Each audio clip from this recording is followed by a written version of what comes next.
Rob has already explained to us what academic freedom is, and in doing so, he actually touched the relationship as well.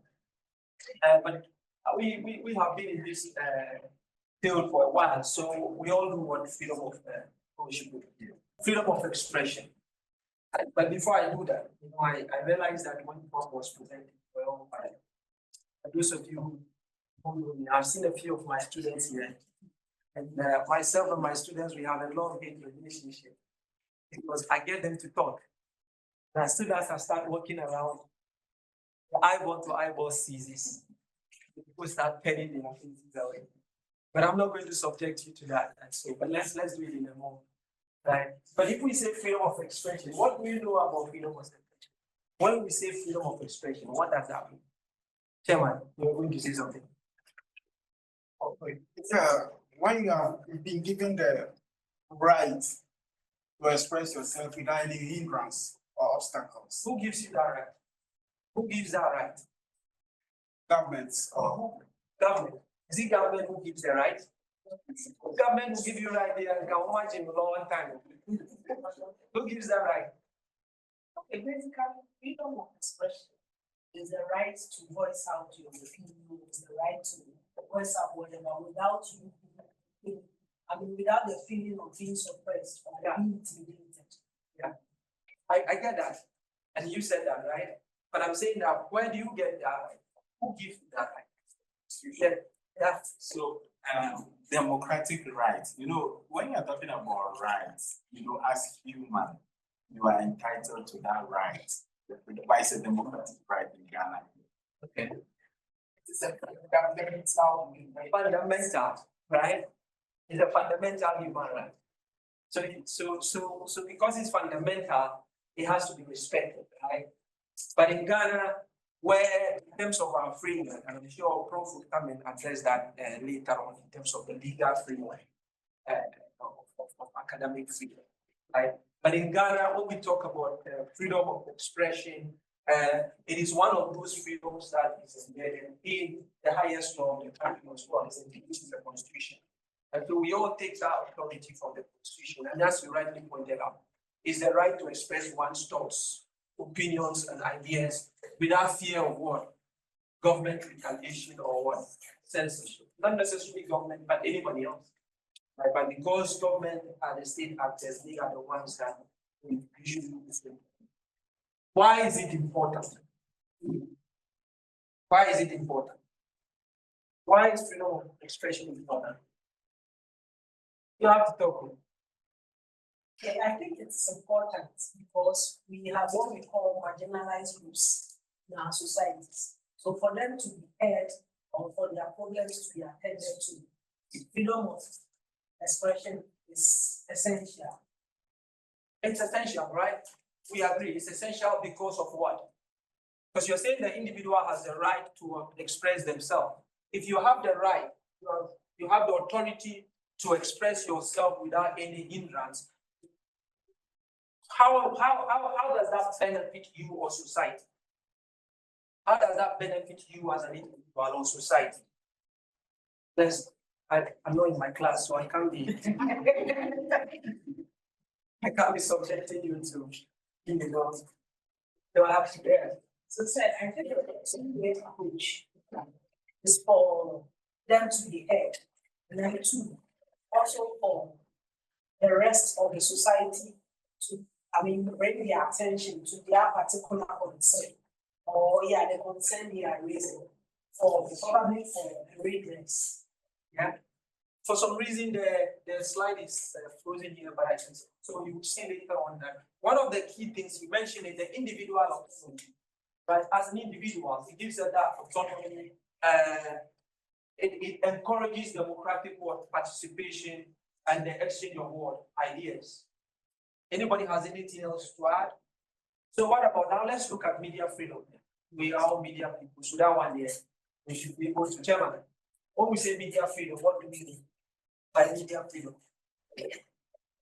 Media freedom, the freedom the media has to express themselves in terms of their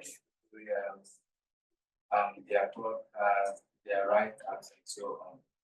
Okay, so yes, go ahead. Yeah, it's the freedom the media has to express themselves across by their right art, their editorial policies, and so on in the country, without the government guarding them, without the government subjecting them to some sort of censorship. That you're right. The ability of media, journalists and media outlets to report news and express opinions without what any governmental interference or censorship. And we can still look at why that is important. I mean, I think both alluded to that. But media freedom in Ghana, of course, takes its authority from 5 Article 21 of the Constitution, which when it says all persons shall have the right to what? You see the first thing that we mentioned earlier on, freedom of what? Speech and expression. We shall include freedom of what? The press and other media. So you see the relationship between freedom of expression and media freedom. The Constitution clearly mentioned that. Why is it important? Crucial for holding those in power accountable. It promotes transparency and it allows the public to be what? Informed. Anybody disagree with that? Or you want to add something to that? Academic freedom in Ghana, Prof has alluded to that. If you look at the provisions that I highlighted earlier on, you don't see academic freedom expressly mentioned there, does it? But would you, like I think Prof has alluded to that, that does not mean that the freedom of expression does not include what? Academic freedom. Because when we look at the intersection, we realize that what do they all have in common? Freedom of expression. Expression. But the expression comes in different forms. As Prof said, that's why trying to restrict academic freedom to academia can itself be an anomaly. That's why Prof mentioned issues about intellectualism, right? Issues about scientific, freedom and all those things all comes into it. So when you look in the Constitution, and that's one of the challenges we have as media, because we don't see academic freedom being mentioned in the Constitution expressly, we think that that does not have the same level of what importance as freedom of expression and then what media freedom, but it does. Because although while the Constitution does not explicitly mention academic freedom, it guarantees freedom of expression, which can be interpreted to include what? Academic freedom. So when we are cherishing, when we are ring fencing, when we are safeguarding the rights to freely express and the right to freedom of the media, we should also be mindful of the fact that that right includes academic freedom. If we allow academic freedom to be interfered with, if we allow academic freedom to be compromised, we are invariably inviting those people to also what? Make inroads into the freedom that we enjoy as media personnel. Academic freedom, Prof has mentioned that already, so I will not really. The relationship. What's the relationship? Let's do a brief exercise. What's the relationship between academic freedom, freedom of expression, and media freedom? What's the relationship? What's the relationship? I don't want things to do what one day I realized that people don't like talking, so I just gave the microphone to a student and say, give it to somebody who so far has never said a word since the semester began. And she gave the phone to her friend. The friend, well, she answered anyway. But when we were after the class, I was just behind them. They didn't know I was behind them. And I heard her say, now, what's the answer? Now we are in class. What himself, Papa, we are teaching. It's so funny. Yeah. What's the relationship, the intersection? I'm not one of them, right? You help us. Yeah. Actually, help. Yeah. Okay, so I'm thinking that in academia, we research, we explore, try to understand things, learn, and all. And then freedom of expression is also it has to do with what we know, what we do not know, ask questions or give opinions and stuff like that. So that in the process of researching, learning, exploring, we still use the freedom of expression. Because whatever you do, if you research, that research has to be expressed in one way or the other anyway. Yeah. And what do the media do anyway? What we have this role, you say the role of the media. We inform, then you educate, and then I don't know why they are imposing entertainment on us as well. Is it? I have still accepted that concept. I think entertainment is just a byproduct, isn't it? And to allow us to do the two-way thing, the education and the information. I mean, why are they reducing us to some Bishop Bukala sort of thing? But that's for another discussion. Any other thoughts? Any other thoughts? Yeah. EQI. So I think in Prof's presentation, when he was explaining academic freedom, if you observe the details of it, they all align with what we also do. Prof talked about truth, and that is what we pursue. In that part, the DDA Code of Ethics, Article 2 says journalists report the truth at all times. So we also search for the truth and report the truth. And Prof talked about dissemination of knowledge. When we gather information, we also disseminate. And Prof was talking about how you put the knowledge to use. And we give information to our audiences so that they will be better informed to take decisions of their own. So I see a connection in between academic freedom and what we also do.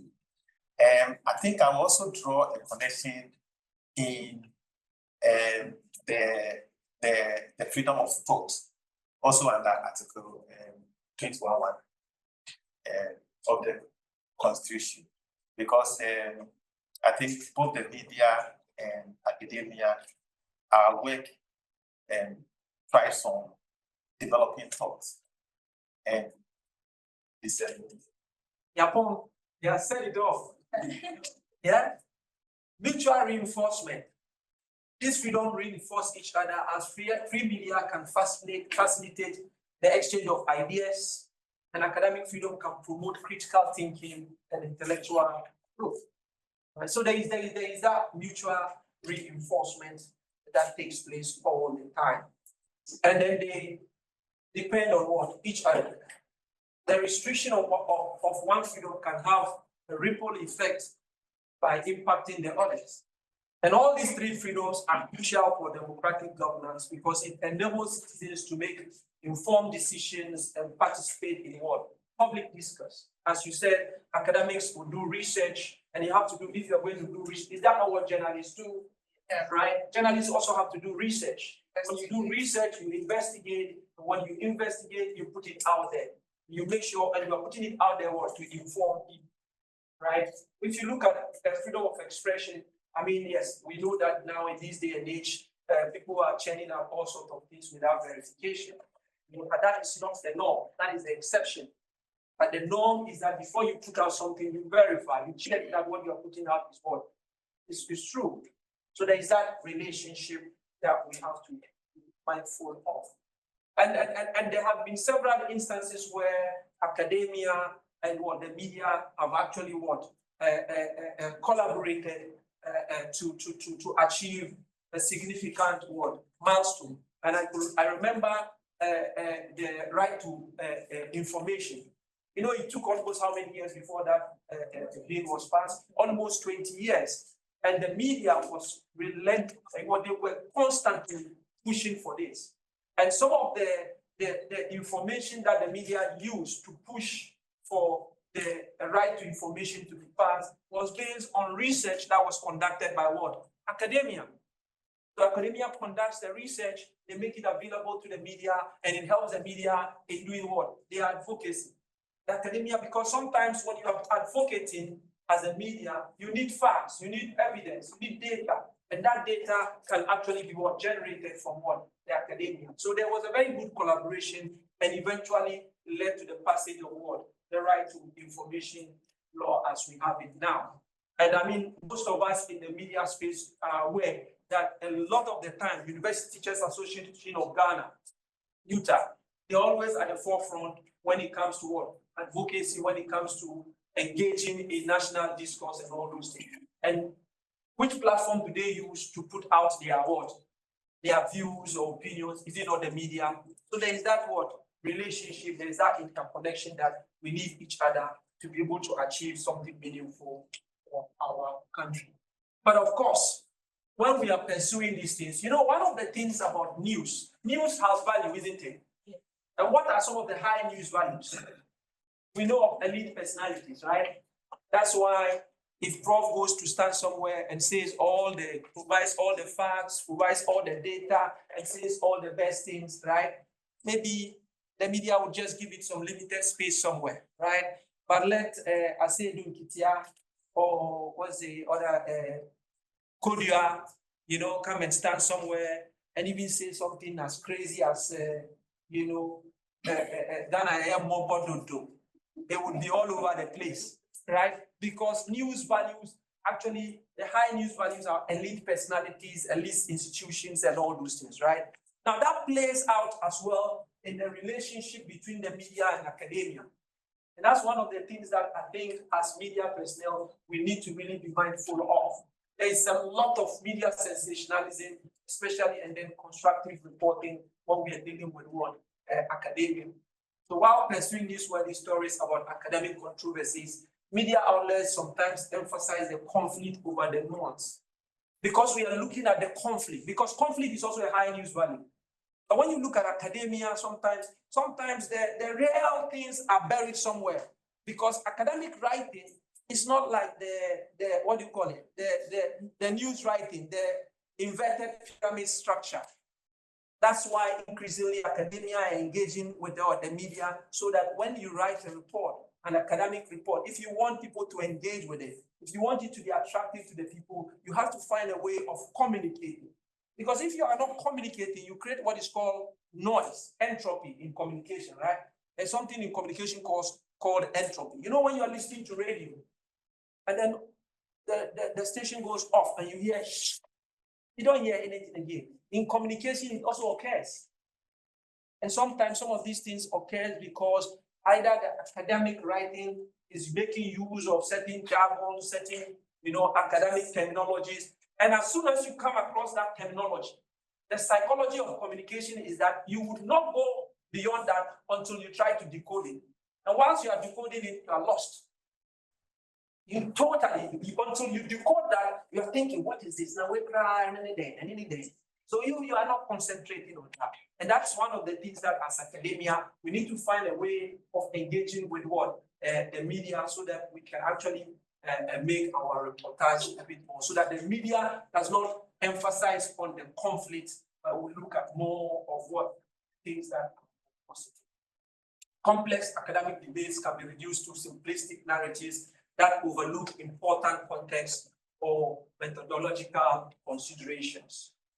Solution: balancing public interest with accurate presentation of scholarly work. And I mentioned earlier on academic jargons making stories less accessible to the public, right? We have universities specialized language and theoretical frameworks can create barriers. They create barriers. How many of you actually enjoy reading academic literature? You only do that when you are asked to do your project work. After school, that's it, you throw it away. But a lot of the challenges we face are in there. A lot of them, almost everything is there. But we don't. Some of you actually, I supervise a student. He's with Media Foundation for West Africa. And his research work was on this abnormally called asset declaration. He looked at asset declaration, right? And that was, I think, 2013 or so. Then about 5 years down the line, Media Foundation for West Africa were doing something about it. And he asked me whether I want to facilitate.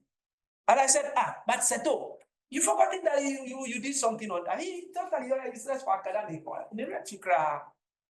There's no no connection. There's really no connection. But actually, he did a very good job. Of course, he cited other, authorities and all that. So all the problems we have been talking about, for instance, this asset declaration, about publication, about the fact that people declare and you don't even know what is there and all those things. They are not new. Everything is in academic literature somewhere that if we are interested, we really can look at that. So there's that connection between the media and then academia, where the media can use academic work to do their work properly. So I think that there should be joint forums, guest columns, expert interviews, and universities should find ways of engaging with the media so that some of these, specialized and scholarly works can be disseminated appropriately.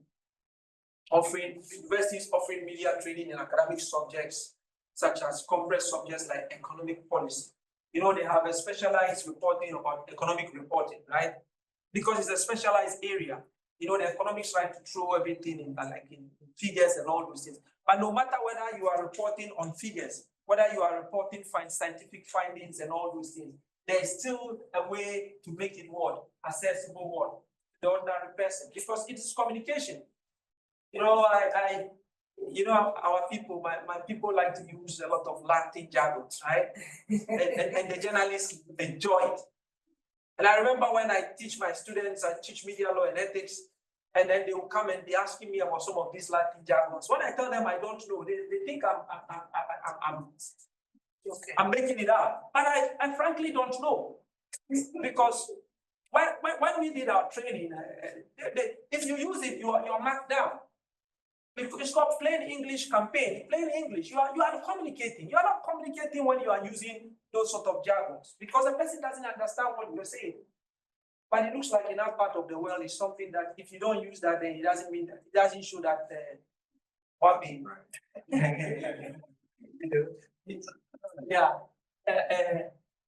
So freedom and responsibility. Prof mentioned that.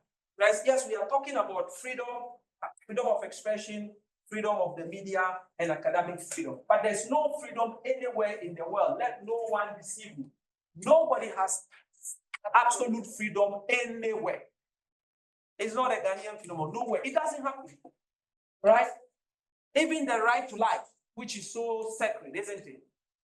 Right? Although they did the research, right? And asked, I don't know whether it's Europe or America, and they asked people to rank their worst fears in life. Right? If I ask EKY, Kofi will say death, right? But guess what? Death was number 4. Yeah. Which one is number 1, you think? Going broke. Huh? Going broke. No. Which one is number 1? Discrimination. Oh, discrimination. You're discriminating.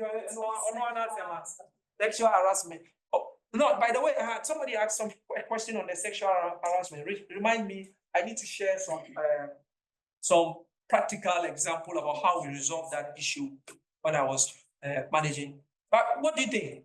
Should be expression, being able to think on my own. Number 1, public speaking.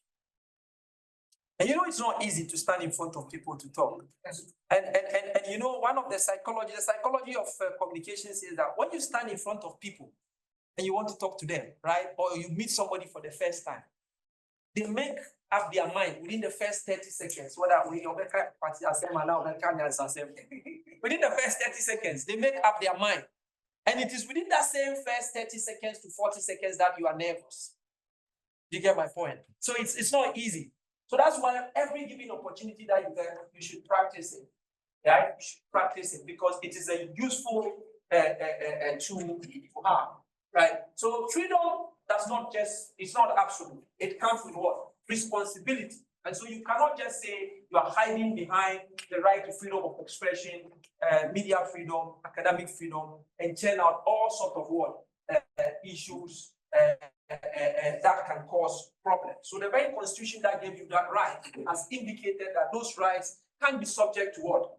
Laws that are reasonably required in the interest of what? National security, public order, public morality, and for the purpose of protecting the reputations, rights, and freedom of others. And when we are doing all these things, let's be mindful that chapter 5 of the Constitution, what is in chapter 5? Right. Human rights. And that right is for what? Everybody else. It's not for the media alone. It's not for the academics. It's for everybody else. And so chapter 12, article 165 is saying to us that for the avoidance of doubt, the provisions of this chapter shall not be taken to limit the enjoyment of what?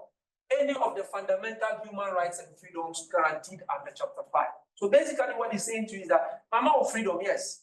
But remember, this of freedom, mama was chapter 5.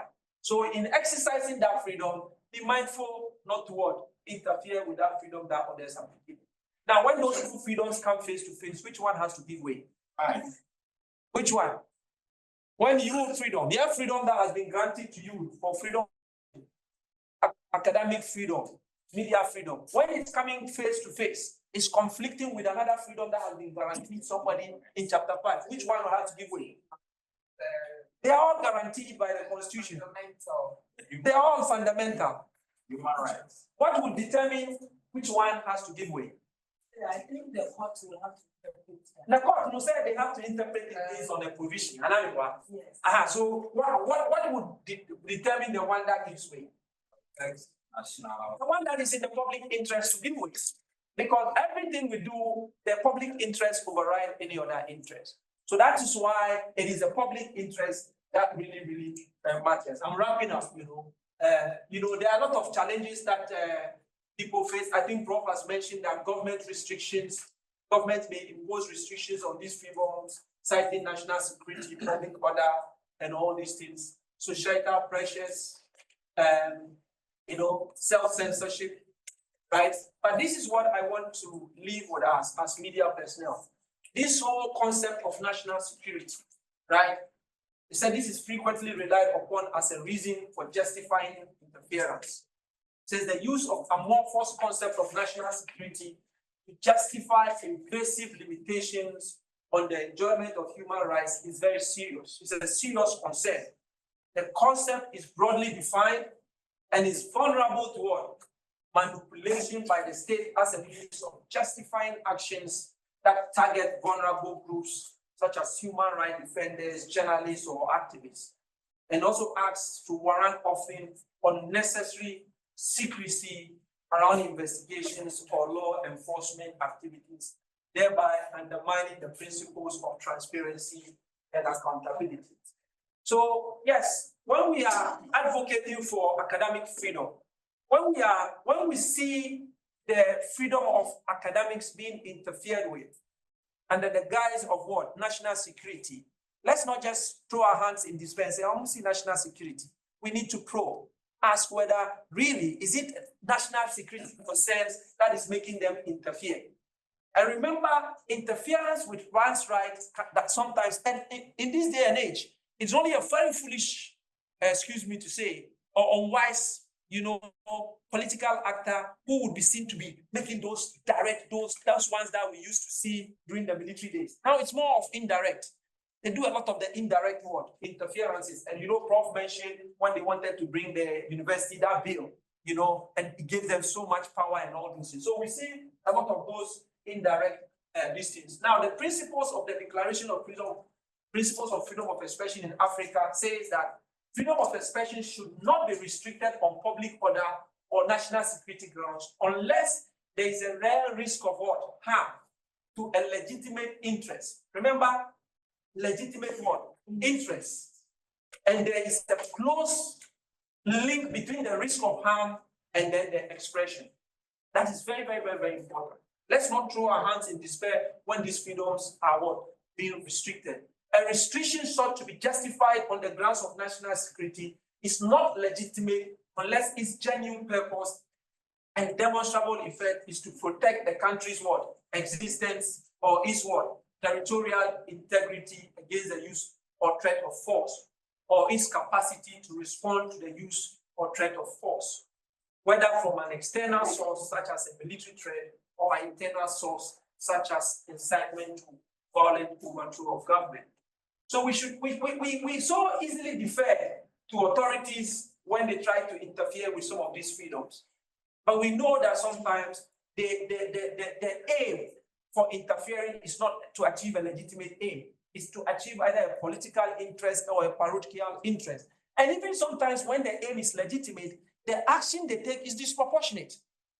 So we should always be questioning some of these things. You know, going to a university and saying you are shutting down a university because of A, B, C, D. Is that a proportionate action? All these things, you know, lecturers are asking for, Prof said, are asking for, you know, reasonable welfare matters and all those things. And the government wants to come very hard at them and says, because you've done this, we are going to withdraw this. Is it all legitimate? These are questions that we have to ask. In particular, a restriction sought to be justified on the grounds of national security is not legitimate if its genuine purpose or demonstrable effect is to protect interests unrelated to national security, including, for example, to protect a government from embarrassment. Don't we see that all the time? Didn't you see in this country, in the previous governments, where recently somebody was arrested, the media guy was arrested because he did something, and he was asked to provide the evidence. OSP. Yeah, what was it about? He was So he was alleged to have said that special prosecutor had asked the ACAF administration to buy a private jet for. yeah, something like that. And there was a time I remember somebody too was arrested because he said something that was embarrassing to the first lady.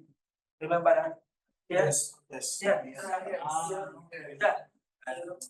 Bullet, the issue of that bullet case making some utterances also. Okay. So all these things are things that we need to guide the case. In conclusion, freedom of expression, media freedom, and academic freedom are interconnected and interdependent concepts that are essential for a healthy democracy, intellectual growth, and societal progress. Protecting these freedoms is crucial for promoting critical thinking, holding power accountable, and fostering public discourse.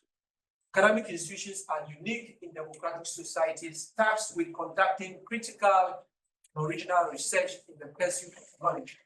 The media must recognize that protecting academic freedom directly reinforces its own ability to function in a democratic society. By defending scholars' rights to research, teach, and speak freely, the media is ultimately strengthening the information ecosystem that make its own work possible and meaningful. Thank you very much for your attention. And Let me remind you, you want to give us a gist on sexual harassment. No. So I was saying that when Prof was giving the example of the sexual harassment, I used to be the CEO for all the minority groups in the UK, in Sheffield. And by minority group, anybody who is not white English, the organization falls under my umbrella. And we used to have a lot of those challenges with the minority groups in the universities.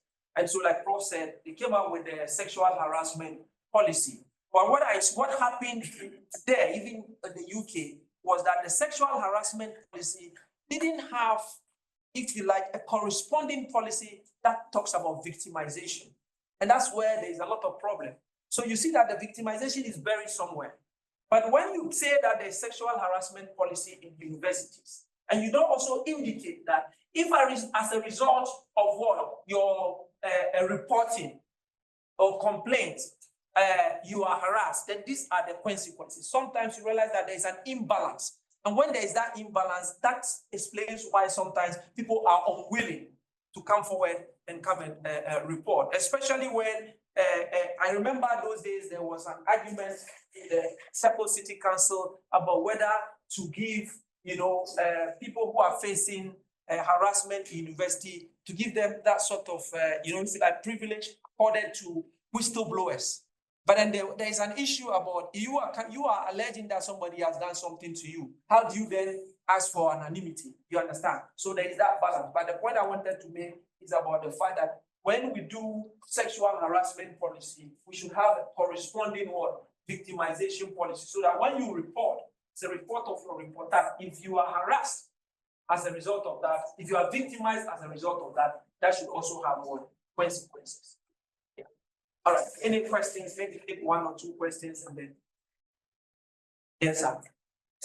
What you know, how can the media and academia further strengthen their collaboration to ensure that more constructive and balanced reporting, especially on academic issue. Yeah, so like I said earlier on, it looks like there is some sort of disconnect. Right now, we see a lot of changes where previously people accused the academia of doing their own thing. All they are interested in is publications to get their promotions and all those things. And it looks like the public don't even know what is going on. And frankly, the media too are not interested. They are only interested if there is a controversy in the university. A VC has been sacked or somebody has been harassed, or somebody has plagiarized and all those things. But these are all the sensational aspects. But we need to look at what issues that are very impactful. And so there has to be that relationship where the academia understands how the media literacy, and then the media also understands how the academia work. And then there could be constant training and capacity building so that the media would know how to report some of these academic research and findings. And then the academia would also know that, if you want to communicate, you don't communicate in those technical style. If you do that, you lose people. Any other? Thank you very much. My issue here is when you want to get a politician to talk about an issue, sometimes it's very easy to get a politician. But when you call a professor or a doctor PhD to talk about a certain issue, it's very difficult. So how can we read that? Because they will first of all give a timeline, a pen. So it looks as if now the media will go in for someone they can get easily to talk about a certain subject. So yeah, so we all suffer that a lot. So what the media does is that what the media don't do is that they don't do a skills audit. And I always encourage the media to do a skills audit in terms of subject areas. So you find out that when issues come up in Ghana, it's the same old faces, because those are the only people they know. They don't do a skills audit of the various universities. You don't find out, okay, if you go to KNUST, when we talk about environmental issues, who are the experts there? You make a skills audit, develop a relationship with them. You understand? If it's about economy, you do a skills audit, you have them on your list, you have their contact. You understand? Now, one of the other things that, is making academia to shy away from media interviews is the way we box everybody in this political sort of situation. So somebody is speaking, because what I'm saying is against the NDC, straight away I'm seen as an NDC. If what I'm saying is against the MPP, straight away I'm seen as an MPP.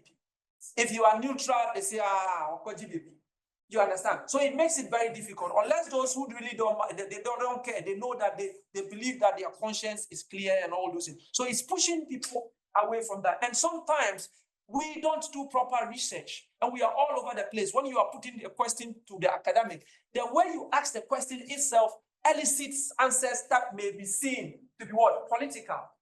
And sometimes when they even grant us an interview and we are reporting, instead of us picking on the issues that they said, we go for the sensational aspects. And then it buries almost all the other important things they say. If you do something to that, next time when you call him, he will come. Because he's not under any obligation to speak to you. Basically, he's doing you a favor because you need that content for your work. And then I do you a favor, and then what do? You put me in a very embarrassing situation. You subject me to ridicule, and people treat me with contempt and disdain. That's not acceptable. So we need to build some sort of relationship. There has to be some mutual trust. And we have to act with utmost professionalism. Sometimes we bring people there just because we want to either ambush them, and sometimes we don't give people sufficient notice. Sometimes you'll be there. My students, they do it always to me. I'll be there and they tell, oh, sir, I've been trying to call people, I didn't get them. This one there, I beg you. He said, when do you want me to talk to you? Oh, if you are ready now, no. I said, when? No, you want to wait to put me on.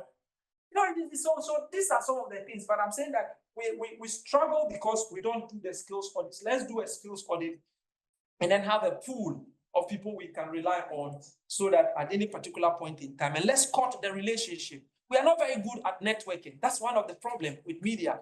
Your core events are, if during your friend is saying, the item 13, Chairman, the item 13 is not just there for us to do the item 13. I beg you, network. Oh, you see, maybe you have never met Prof. You don't know him, but you've seen him there. Oh, hello, sir. You network. You create the relationship. It's not when now you need somebody to come and talk to you about constitutional matters, then you start calling your friends left, right, and center. Charlie, who can I talk to? You know, you don't do that. A relationship. Some people, because of the relationship, they will be willing to go the extra mile to talk to you, even at very limited, notice. We have to wrap up. Office. Yeah. So let me add this.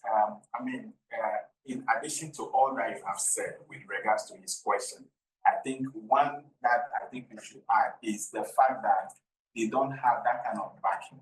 And that's what ACAF seeks to bring up. Because if you are victimized, if you say all those things, who backs you, who supports you? In the end, you'll be left alone. Maybe you might be dismissed, your house might be ransacked and all that. So the support, the backing, the legal backing. And we need to make everybody in academia has media literacy. Media is a very unique thing. One of it is called the phone is put before you, or a camera is put before you. You would see that all of a sudden somebody who is an expert in his area, of course you have some nerves. And instead of you to also break the ice, make things easy, you go in there sometimes the very, very, very, the posture. Communication is not only by word of mouth, right? It's what things matter. And sometimes after, let's follow up. Sometimes just a thank you crowd. Sometimes this radio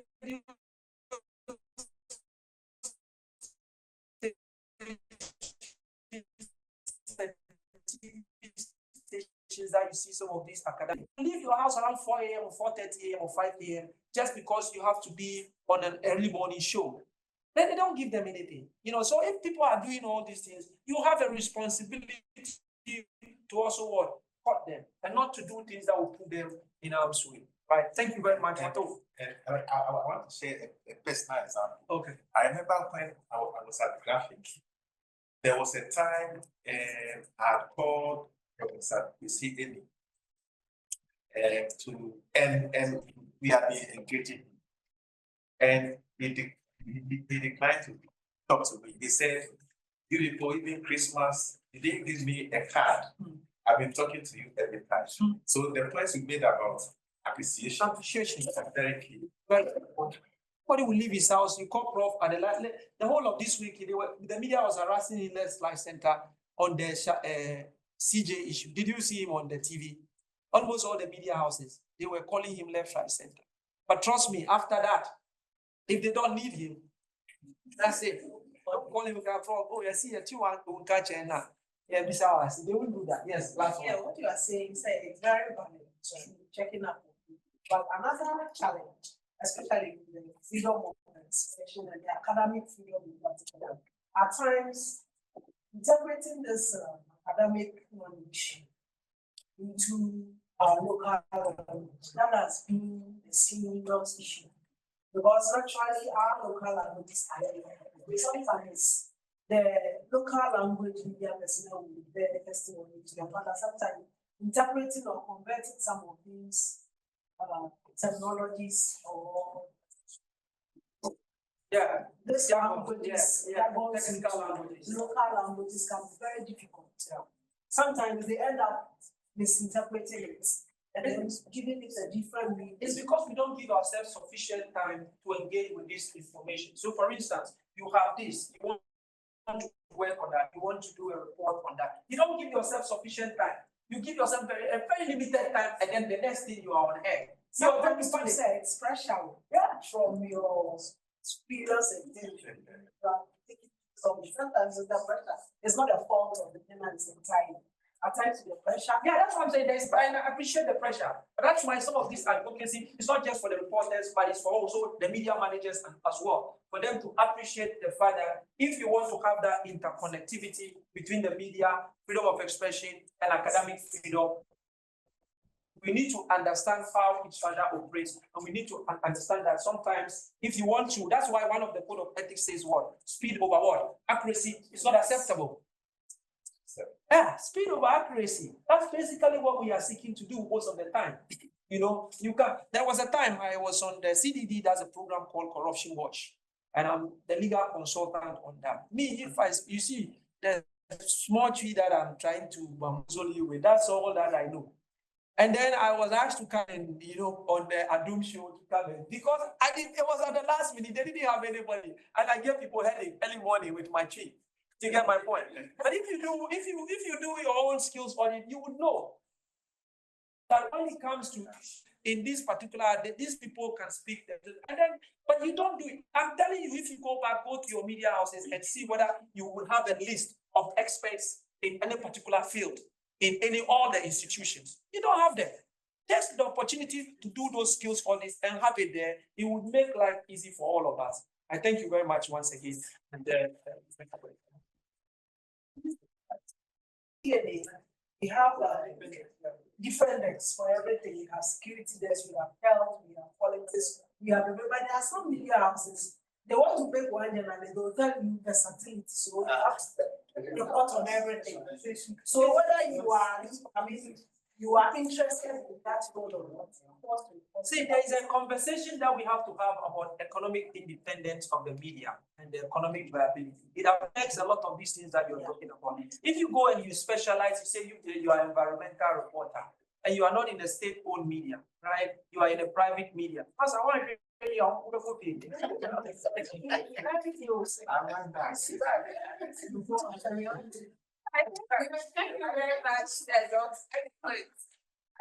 also, although we specialize, I think it's also important that we try to get to know a bit about other subjects.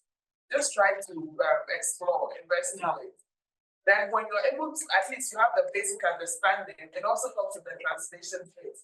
Because I have seen some journalists at work, and you realize that even when it's just maybe 30 minutes or something, they're able to say just a little bit, start the work, then they either decide to do a sequel, is that the word?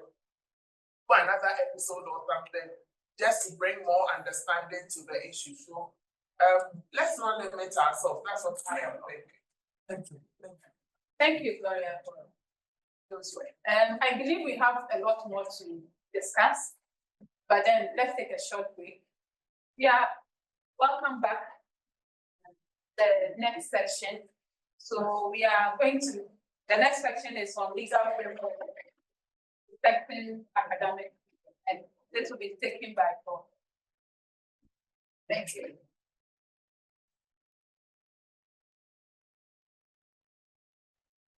Okay, so sorry, we are running a little bit late, so let's see how we can treat this.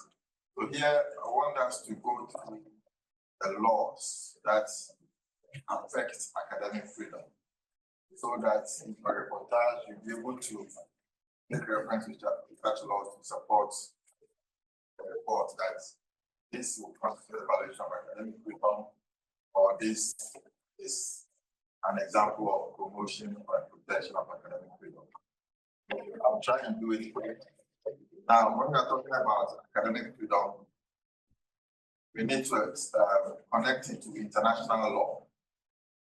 International law, which is the law that regulates relations between nations or states, but it also covers not only state but international organizations, non-governmental organizations, and even individuals. We are all actors in international law.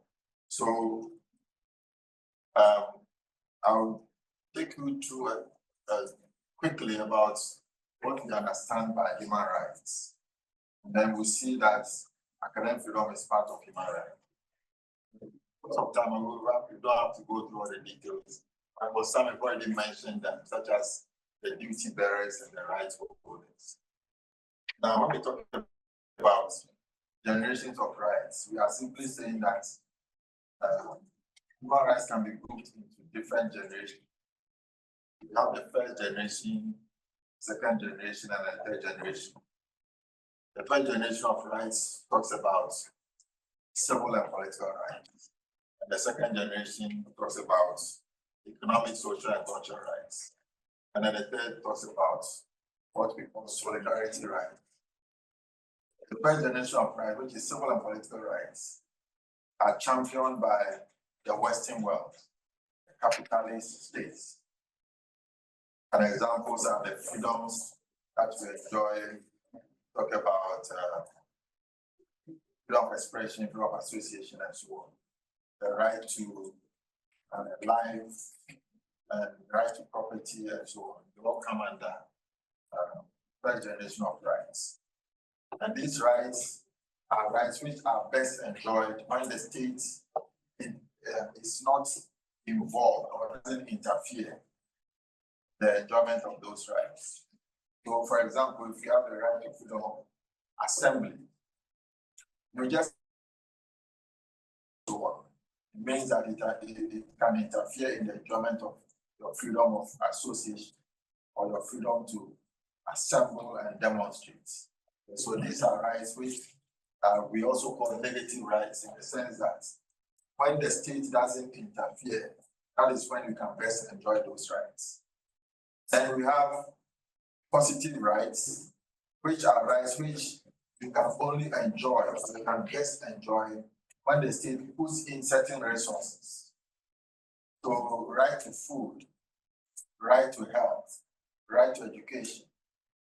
So right to education, for example, if the government doesn't provide for the resources, infrastructure, build schools, and pay lecturers and teachers and so on, you cannot enjoy the right to education or right to health if the hospitals are not built, if doctors are not paid, if medication is not provided.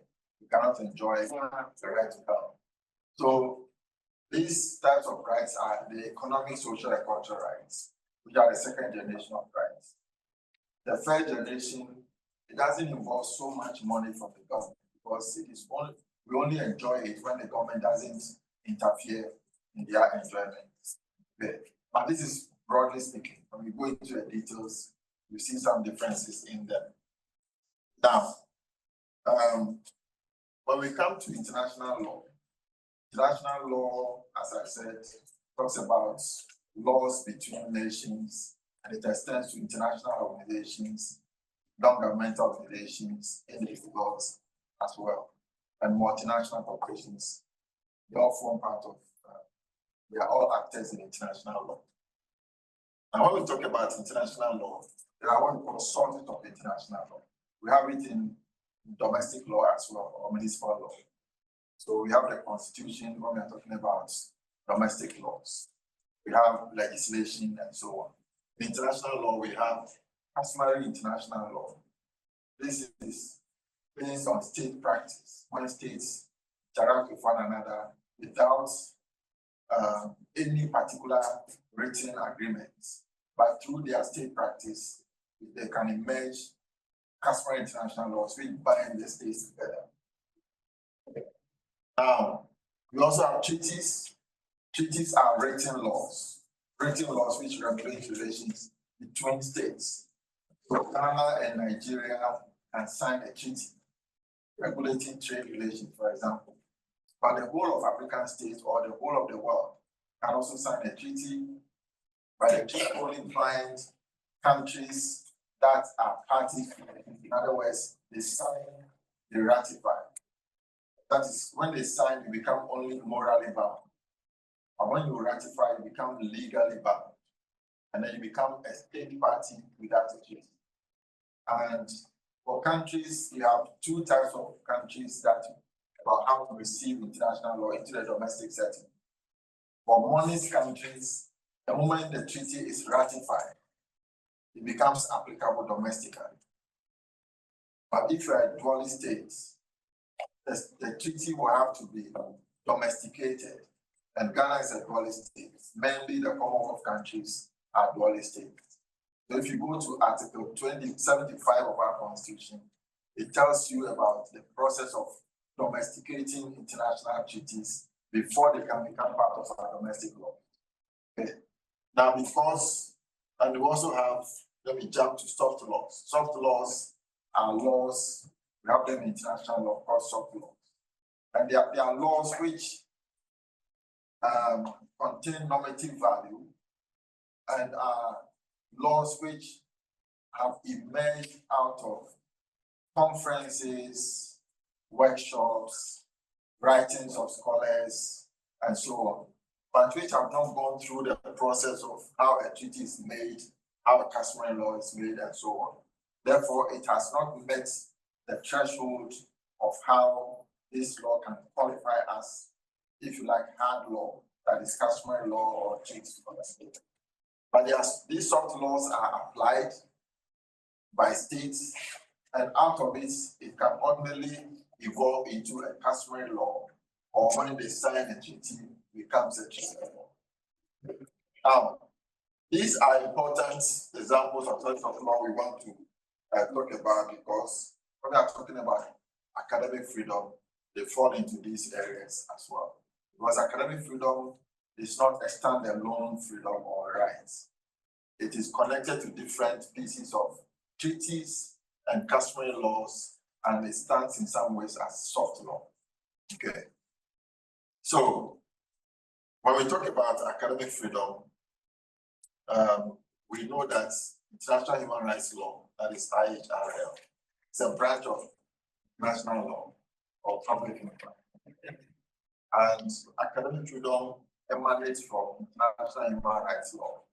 So when we talk about academic freedom, there are three types of freedoms and rights which come together to give us academic freedom. Freedom of expression, we mentioned that already. Right to science, and then right to education.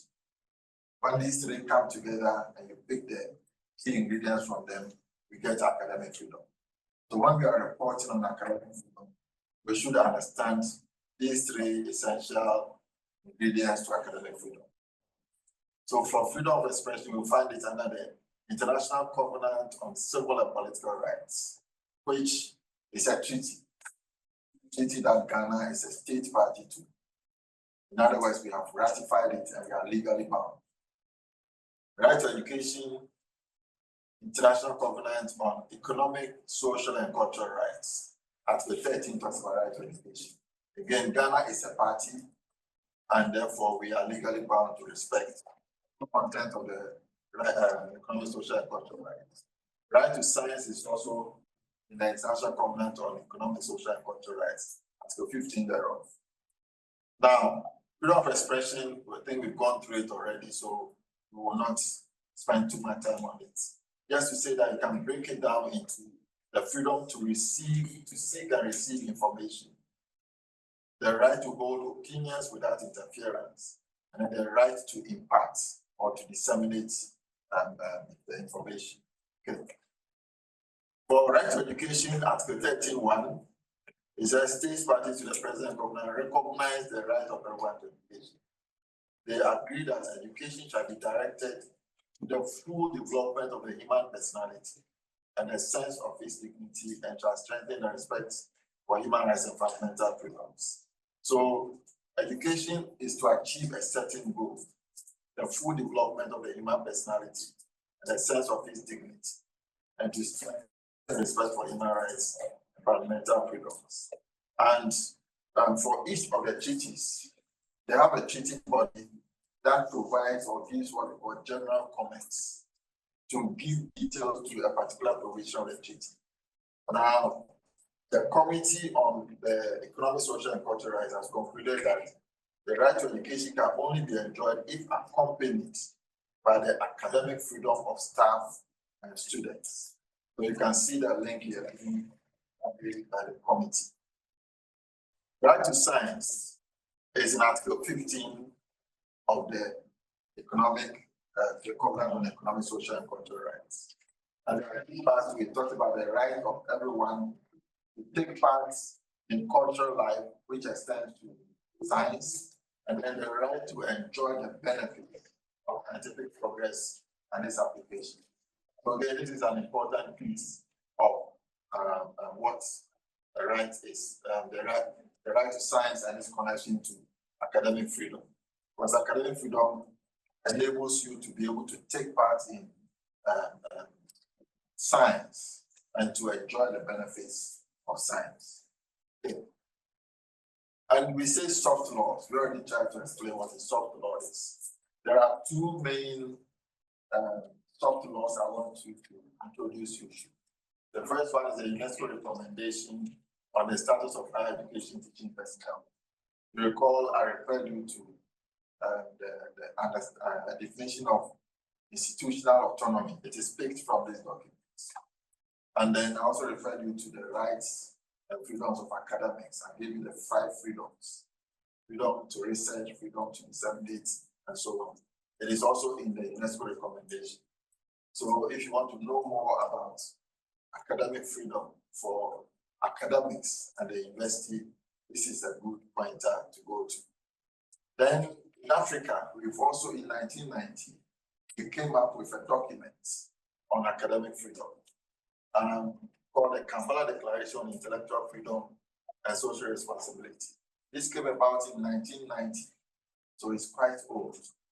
And this weekend, from Monday, that is rather the 28th, to May 3rd, African scholars on academic freedom are meeting in Dar es Salaam to review and revise these documents to become to fall in line with contemporary issues affecting academic freedom. Because this one was made as a reaction to the World Bank policies in the 1990s, which was affecting the university. The World Bank even wanted to cancel university education in Africa, saying that we were spending too much on university education. And then if they needed some specialized training, you can go abroad and do that training and come back. And there was serious cuts to education because of those who were educated in the 90s and so on. There were a lot of alumni on the campuses because the government was cutting aid or support for education. So that led to the Kampala Declaration that those cuts were affecting the academic freedom of academics and students and so on. Okay. So these are not the Kampala one, for example. It wasn't through a treaty for scholars that met, African scholars that met, to come out with that document. Okay. But it is considered as customary international law because a number of African states have sought to rely on them at certain points in time.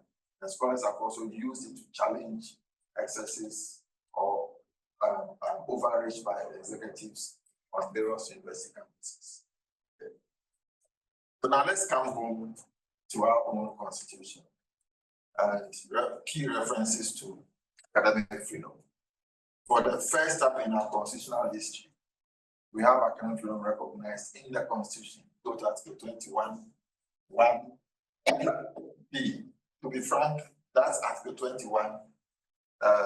We have submitted a memorandum to the Constitution Review Commission.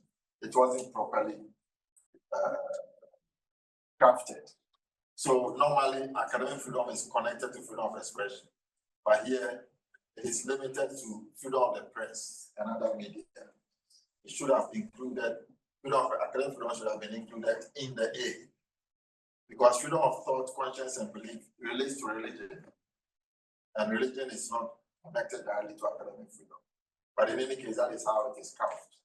And hopefully, the Constitution Review Committee would rearrange them properly as we have advised. So, but the most important thing is that we have academic freedom in the Constitution for the first time. Okay. And when you go to Article 6.1b, it bars the president from taking the position of chancellor of any public university. In the 60s, when Kwame Nkrumah was president, life president, and so on, he was the chancellor of the University of Ghana. And it enabled him to make various decisions that affected the academic freedom of the university. Because academics wanted that freedom to be able to think and to criticize and to challenge orthodoxy. And Kwame Nkrumah didn't want to allow that. He wanted the university to set up as part of the development structure of the CPP, that political party. And so he wanted to convert the university into what we call developmental university. And that meant that the government would dictate what you can research, and what you can disseminate, and what you can even teach in the classroom. Okay. So it led to a lot of tension there. So in the wisdom of the framers, they said, if you are president, you cannot be a chancellor at the same time. And even when you leave office, you can still not be a chancellor. Okay. So it's an important provision in the Constitution that seeks to protect the institutional autonomy of our universities. Then Article 70 is also very important to note, because here, every university has what we call the governing council. The governing council is a body that makes decisions for the university, and it's connected with promotion of academics, especially from the rank of assistant professor and full professor. Now, the chair of the council is supposed to be appointed by the university. If you look at Article 1953, it says on its part, it grants the university the power to appoint persons to hold or act in an office in a body of higher education, research, or professional training, which includes or should include the governing councils. So it means that the governing councils have the power to appoint the chair of the council. But when you look at every university act, including the teacher training universities, including the CETA, that is the what do you call it? Teacher education, colleges of education have been converted into tertiary institutions. You see that they will say that the chair of the council should be appointed by the president, relying on find governing council of the university for higher education. So that is what we find in the Constitution. And GTEC is now, the National Council for Higher Education is now called, actually is now GTEC, not National Council for Tertiary Education. So we are challenging that TUTAG, CTAG, and UTAG.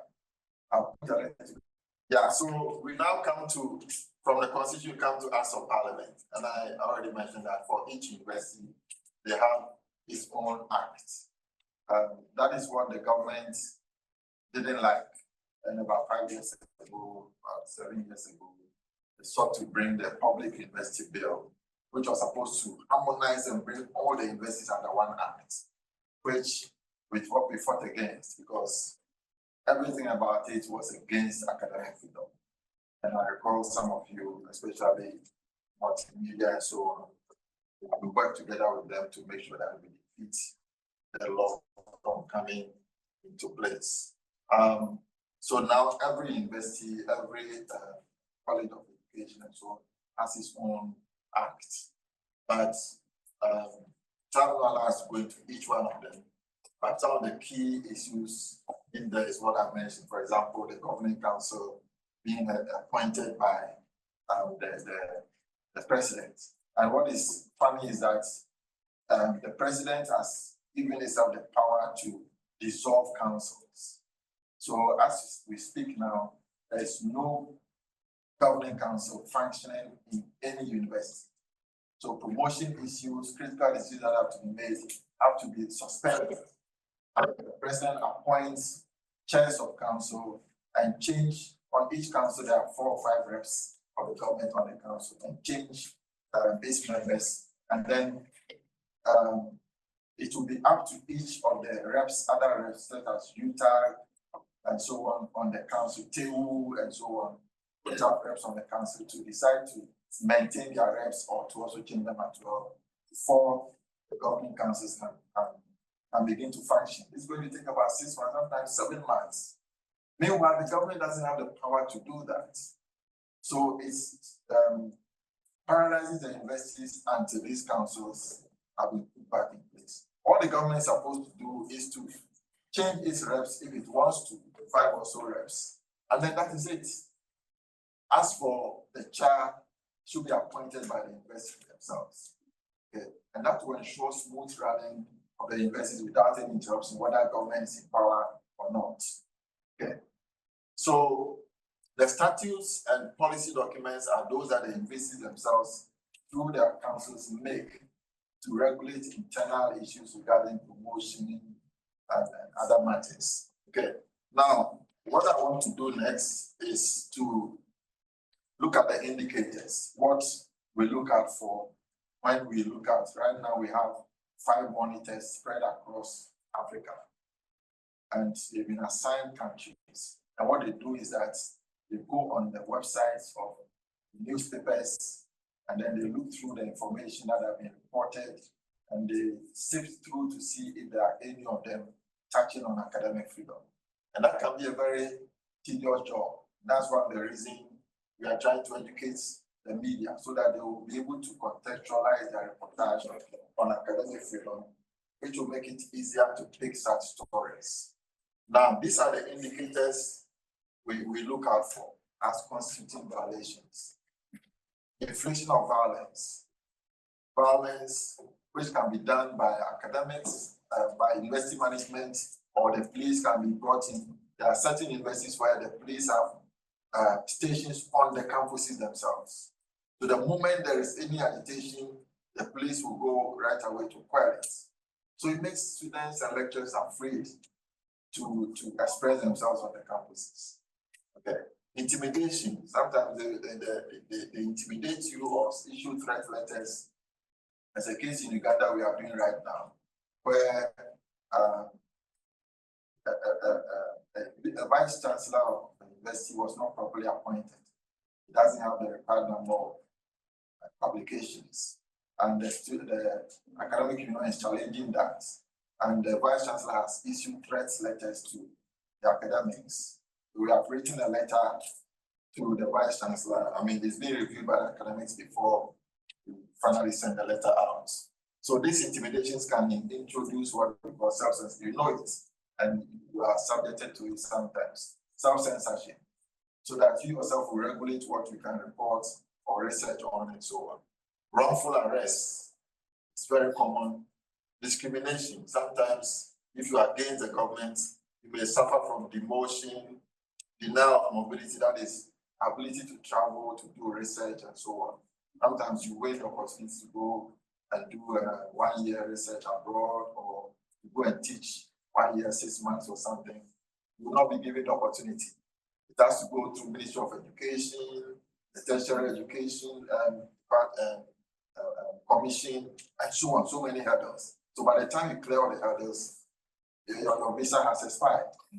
It's a strategy that they use in Zimbabwe and other places. Yeah, denial of research opportunities.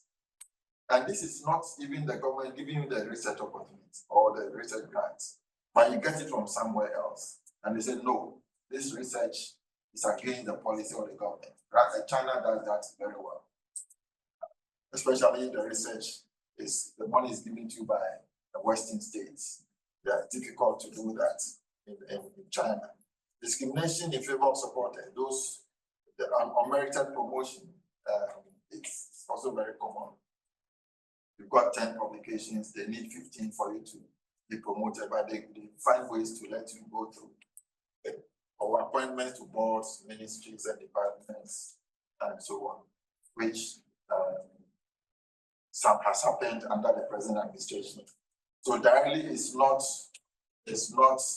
a violation of academic freedom, but it still is, because it also silences those people who would, if they had remained on campus, would have challenged some of the activities that the government is. So more or less the government buys them, or they are co-opted into these ministries, and they are no more able to criticize the government. Now, for students, these are some of the issues we look at, and we mentioned some of them already. Privacy issues, sexual harassment, STM, sexually transmitted marks, discrimination, LGBTQ, gender, disability. Most of them are discriminated on those grounds. They are not involved in governance. They don't have the right to criticize the university. Student unions are infiltrated by governments. They don't have the right to demonstrate. University of Ghana, for example, if students want to demonstrate either on campus or outside campus, they need permission from the dean of students. But we know we have a law. The law says you don't need permission to demonstrate. But University of Ghana, you need permission. Students need permission to demonstrate.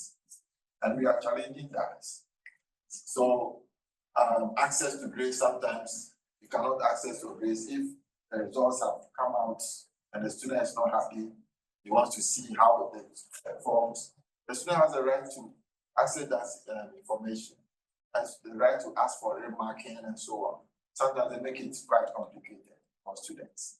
Library facilities. So if all these issues are academic freedom issues, which when you have any information on this and you're reporting, should be expressed in academic freedom context so that we can get a proper way of understanding what academic freedom is. There is more. So we'll get a full list for you so that, and I mean the slides as well for you. Okay. When the monitors are looking for this information on the internet, it's a guide that we give them. And so that may also be helpful for you to look at. Was an aspect of right to academic freedom violated, promoted, or protected? Okay, so they look through the reportage and ask themselves that question. If there is, then the next question is, how was the right violated, promoted, or protected? That is what happened. Okay, then who is a violator here, or the perpetrator? And who is a victim? And is there a reason the right was violated? And then conclusion, what's the impact or likely impact of the violation or the promotion or protection? So this is what the monitors look out for. So in your reportage, you may also want to make sure that these points come out in the reportage so that it will help us to properly monitor. And it also helps the society to know some little bit of detail about what this issue, the reportage is about. Okay. Then we expand the indicators because in different countries or different regions, they have different understandings of academic freedom. For us, we feel that activities by criminal gangs against members of the academic community is an academic freedom. So sometimes students are abducted, lecturers are abducted for money, and sometimes criminal gangs stay on the campus and they can occupy classrooms and do smoke weed and so on, whatever. And the police are not able to come to them. Fortunately, we don't have such a situation in Ghana, but it's something that we look out for. Conflicts in Sudan and other places where there's conflicts, universities are bombed, lecturers are forced to, especially students are forced to pick up arms and go and fight. It's an academic freedom issue. Unequal and exploitative relationship between the university. Sometimes we call something we call internationalization, where universities from the global north, they come in exchange for products. And because they have the money, they dictate the terms. And what you can research, what you cannot research, they dictate that. It's also an academic freedom issue. Sometimes I mentioned the South Africa situation where you do all the research and somebody takes the credit for it. Some Western scholars and so on also do that. And so when you see something like that, it's an academic freedom issue because what the research that is done is not properly recognized by those who take part in it. Okay. Some companies also control research. They tell you what to look out for and what to report. And then they give you money to do that. That is also bad. It's like similar to some people who do these surveys, especially during campaign periods, and the results don't match the realities on the ground. Okay.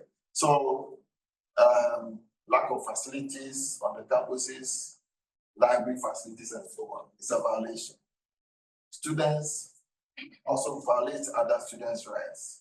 Not long ago, KNUST students killed his girlfriend, something. It's an academic freedom issue. Concerns raised by students over fee increases, poor pay and working conditions of academics, NGOs that conduct research and publication, for example, think tanks So if the government decides that CDD cannot publish a particular research they did, it's also a violation.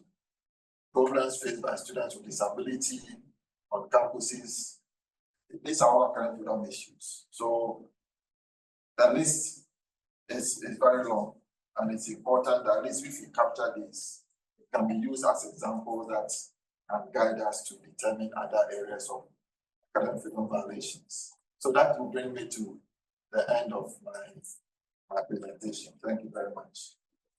So, over to you.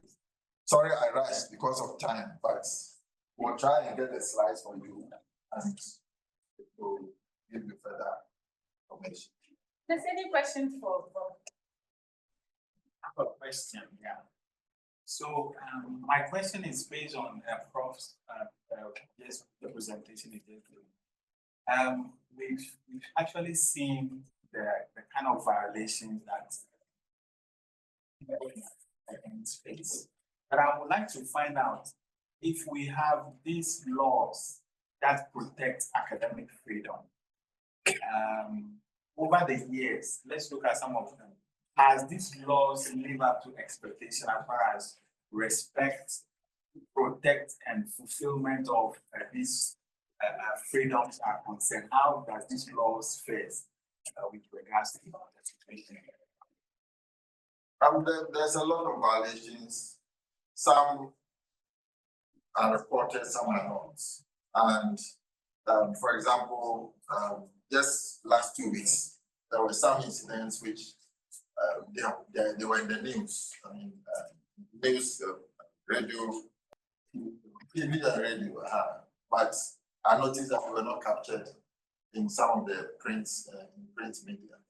So I had to, when I pointed them out to the monitor on Ghana, he said, well, unfortunately, I couldn't find information on them online and in the print media. So there are some reportage on this, some also the slants. You know, you take angles when they are reporting.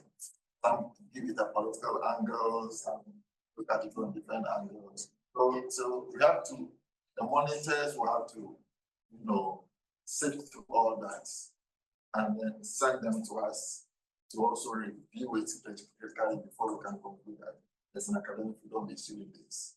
And then we go to the next level of maybe seeking further information on it to come to a conclusion. But in general, every year there is what we call the academic freedom index, which gives a record of violations of academic freedom across the globe. And we constantly do that. So we look at our reportage and then give our scores for each country to be able to determine where we are and where we are lacking and what we should do. That brings me to my follow-up question. You really touched on a bit, but I would like to find out, has the media really been on top of reporting these issues, using the law to make a report that can be taken into consideration or that can protect these freedoms? So I think that's why we are having this workshop, because there are some gaps in there. And sometimes you cannot force the media so much, because as in this presentation, sometimes they want to publish what will sell, that you can pay the journalists and take care of others. So a little bit of sensationalism or political issues and so on, to get more attention. So there's a need to balance them so that these issues, the way they are reported, and also be newsworthy. Because at the end of the day, for example, if you are reporting on a demonstration by Utah, and the way reported is lecturers boycott classrooms to ask for better working points or better pay. Some will say that, oh, as for these book long people, don't mind them. Instead of teaching the children what they're asking. See, without connecting the fact that when the lecturers are better paid according to the laws of the land, it will give them that incentive to research and to even get the ability to properly teach the students, which in the end will benefit the parents. So I think that is why there's a need for that engagement to be able to balance the various subjects. Rob, so the various laws that you mentioned, particularly the Ghanaian laws, what extent do you say they are enough, and have they really achieved their purpose? Is there a need for review of any of them? And then secondly, you mentioned the academic freedom index. How well has Ghana fared at this? Well, Ghana has not done badly, but we are not at the top, or we are not at a level that we can be very proud of. Comparatively on the continent, our record is not too bad, but sometimes when you compare yourself to somebody below you, sometimes you feel you are good. You have to compare yourself to somebody above you to be able to measure your true worth. Right? So, of course, there are a number of laws that we don't have in our books. We should cover academic freedom. And right now, we are doing a research across the continent where for every country's laws, we are reviewing to see to what extent they cover academic freedom. And I'm sure when the research comes out, probably next year, we see the gaps that Ghana has. You need to look at it from the legal point of view, what we call the jury research, just looking at the laws. And then you look at the fact of what is actually in practice. For some countries, they do very well with the laws, looking at just the laws. And when you look at what is in practice, it's a different story altogether. So you cannot look at just one side and conclude. So in Ghana, I mean, the first time such a research was done was around 2012, 2013, thereabouts, which I did when I was on sabbatical. But this time it's been done in more detail, and the findings will be fascinating to know where we stand on each of these. And then, but for the AFI, that's the Academic Freedom Index, they look at what is actually happening on the ground.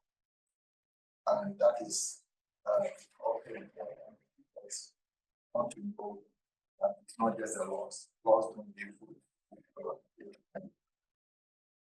You know, I just wanted to add something. It's similar to the index that we see with the media. You know, we get the media scoring. Exactly. It's something similar. But Prof was mentioning about the law. You know, the RTI is a Center for Law and Democracy that is based in Canada, and they rank the right to information laws of the various countries. If I ask you to speculate who would be number one, which country would you say? Number one in what? In terms of the RTI law. Saudi Arabia. No. Afghanistan. Would you even think about that? No. Afghanistan. What they have done is that because they passed their laws almost quite recently, they only pick the very good things about the other these things and they pass them. But if you are a man, go to Afghanistan and say you are going to ask them to release information. So just, you know, so it's not just about the law, it's about how it is practiced. And as journalists, we need to move away from those fanciful provisions in the law and look at how they are being manifested. Yeah. Yeah, so I want to ask you that one. I think two last questions, please, so that we can finish around the time that we set. We are going to go into some breakout groups or some little bit of detailed discussions before we come back together to close. I want to just find out what measures have been. What measures can be taken to protect academic freedom and also to ensure this intimidation of academics, especially within our country here. Okay. Well, number one, I think people should understand what academic freedom is. If people themselves can find fault, pick up faults and criticize. But more importantly, people like the media and academics and students and so on should gather the data, gather the information and publish it. It's interesting, our monitoring workers found out that there is a voice of University of Ghana, and then I think another one at K University, where students have set up blogs that they report on some of the happenings by lecturers and so on the campuses. So this is an important way to expose the wrong that is going on. But what we are also doing, the monitoring and the reportage that we give is what in the end is used to measure the academic freedom index for each country. So I think these are means where how we can better protect academic freedom. In certain situations, we also go to courts. We also go to courts to protect, to ensure that. And that what we do is strategic. We pick certain test cases, especially to the Supreme Court, touching on the Constitution, so that when you get one judgment, it can affect different aspects of academic freedom. Instead of just doing small cases in bits and pieces, the time is not there, money is not there. So we look out for these strategic cases, and then we also do that as a means of promoting academic freedom. Hand was up there. George, hand was up. Thank you, sir. Okay, thank you. All right. So let's move on to the final session. And this session will be in the form of work. It's going to be in the form of a group work. So as Prof mentioned earlier, there are gaps between the media and then the academic community. So it's impeding the fight for academic freedom. So one of the outputs for this workshop is to develop strategies for effective advocacy. Media actually is a very key stakeholder in advocacy for academic freedom. So we will have 4 groups. There are 4 topics. Each group will pick one topic, and then we will discuss in the group session, and then we come back in the plenary to present to the whole group. So each group would select. So these are the guidelines. Maybe we should form the groups first, and then we go over the guidelines. So number 1, 2, 3, 4, 1, 2, 3, 4. We can start from here. So 1, 2, 3, 4. 1, 2, 3, 4. Please keep your numbers. 1, 2, 3, 4. And then 1. Maybe you should do it yourself so that you have. You can just say this is one group. Or 2. Let's say 3 groups. The numbers with you. Numbers with Yes. Okay. You said we should stick to the numbers, so remember. You are 1, eh? Please say it. 3, 4. 1, 2. 1, 2, 3, 4. 4. Okay. So please, all ones will be here.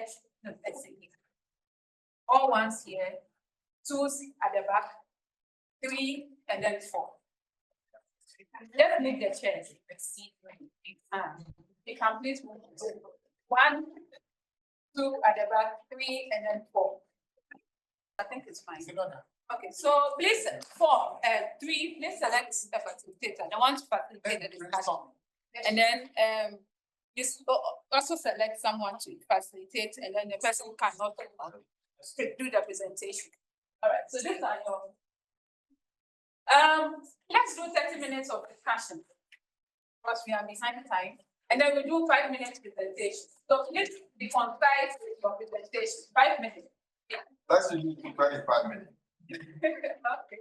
25. So these are the questions for group 1. We want to developing joint advocacy campaigns, media and academia in action. Your questions are, what approaches can be used for impactful advocacy? I think Doc mentioned some. So by this time, we want something practical. So practicalize your question, your responses. And then what are some of the examples of successful collaboration between media and academia? Successful, yeah, all right. So group one, please take note of your questions. Then group two, we are looking at overcoming barriers of media engagement on academic and human rights issues. What challenges do journalists face when covering academic freedom and related issues? How can this address through strategic partnerships? We are clear, right? So two. Can I move to group three? Okay. So group three is framing the narrative. Communication for social impact. How should stories related to academic freedom, by extension democracy and human rights, be framed to influence this public discourse policy? What messaging strategies resonate with different audiences? Then group four, sustaining partnership for a long-term impact. What structures or mechanisms can be established to ensure ongoing collaboration between media and academic institutions? How can trust and shared ownership be built in such partnerships? Okay, so that's for group four.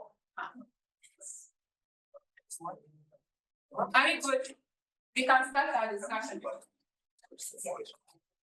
Hello, can I have your attention? I think we are okay now. Yeah. So let's come back. Group one. So let's have. One. What are they? Two is ready. So let's move to the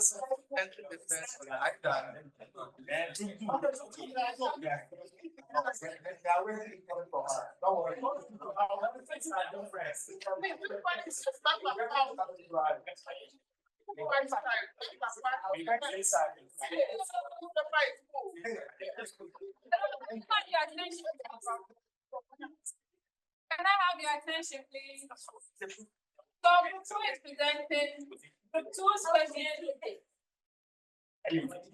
Overcoming barriers, media engagement on academic and human rights issues. So kindly pay attention. They have 5 minutes to do their presentation. Then we take just 2 comments. And if they need something to hold their paper.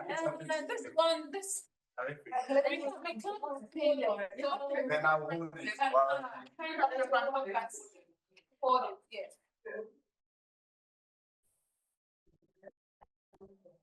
Okay. Okay, so group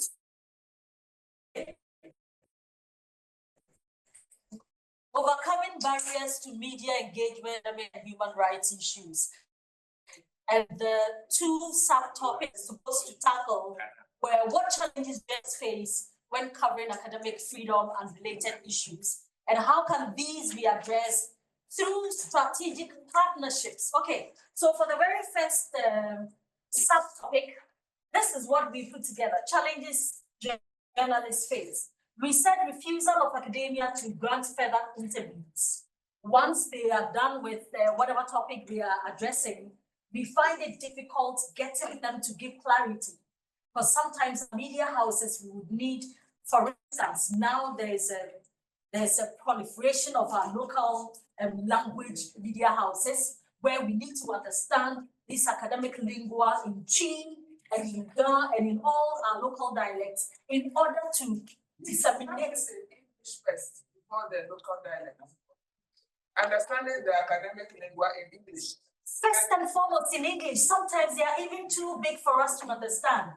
For us to even go back to our various newsrooms, write them in English for our presenters and on-air personalities to actually say them in tune. So understanding it in English in the first place sometimes is a problem as to why we require further interviews after such conversations, but we get pushbacks on a number of occasions. So that was our first point as a challenge that we face as journalists. And our second point, we said academia's preferred media houses. Sometimes they wouldn't want to speak to you if you are not from multimedia. They wouldn't want to speak with you if you are not from Media General. They are not from. Sometimes they would want to speak with you if you are from Metro TV. At times being snobbish and bullied. They would bully you around, especially the doctors and the professors. Oh, wow. You are shaking a certain table. You are shaking a certain table. So don't call me and I refuse. I'm not going to an interview a day. Shaking the table. Right. So our fourth point was accessibility to data. So one of us talked about the fact that sometimes someone in academia would agree to speak to a certain issue, then they go like, don't add my name to it. They are putting out information, but they don't want you to attribute it to them. So it's like, how do I put that data out there? It's not from me, I didn't generate it. I don't have the capacity to have such information, but you are telling me not to put your name to it. So how do I educate the public on that particular data? Then you don't really want me to put out that information. So we found that also as a challenge that we face sometimes. And our last point was inability to break down academic jargons. I think it was somehow embedded in the very first one. So our two, how they can be addressed, that is strategically, we agreed that there's a need to establish a rapport between the academia and media, beyond just media interviews. So we don't just sit in our offices, in our media houses, and not mind them in academia. And when there's an issue to discuss, we go to them as if they owe us any interviews. We can build some kind of relationships, whether there are topics to discuss or not. Yes, it's a two-way affair. So when it comes to the our folks in academia as well, they should more often engage us. So it brings us to our second point, which said building partnership between academia and media to build each other's capacity. So we can have more engagements whereby we understand each other in different fields. We understand where you are coming from. You understand where we are also coming from as people in the media, because we serve as a bridge between you and the ordinary Ghanaian. If you do not let us understand, how do we put it out there for the Ghanaian to also understand? So we can foster more partnerships, more workshops. Thank you. All right. Right. The one about data. Yes. Refusal to be mental. So yes. I attribute it to self-censorship.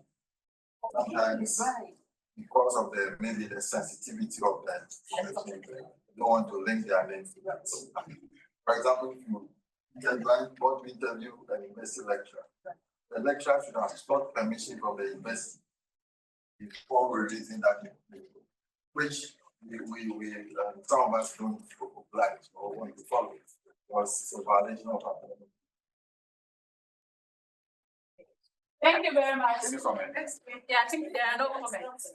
Group two, group one. Is there a way to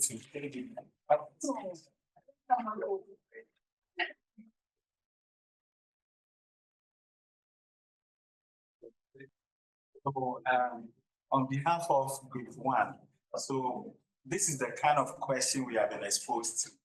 What approaches can be used for impactful advocacy? we sat down and sat through everything and realized that in order to advocate successful, it requires a strategic planning, bringing together the right institutions, organizations, stakeholders, and partners, and it has to be done in a very strategic manner before you can achieve advocacy. Having that at the back of our mind, now let's approach our questions. We realize that for you to be on top of these issues, you need to have your capacity built very strongly. By so doing, you need to gather data and do a thorough research.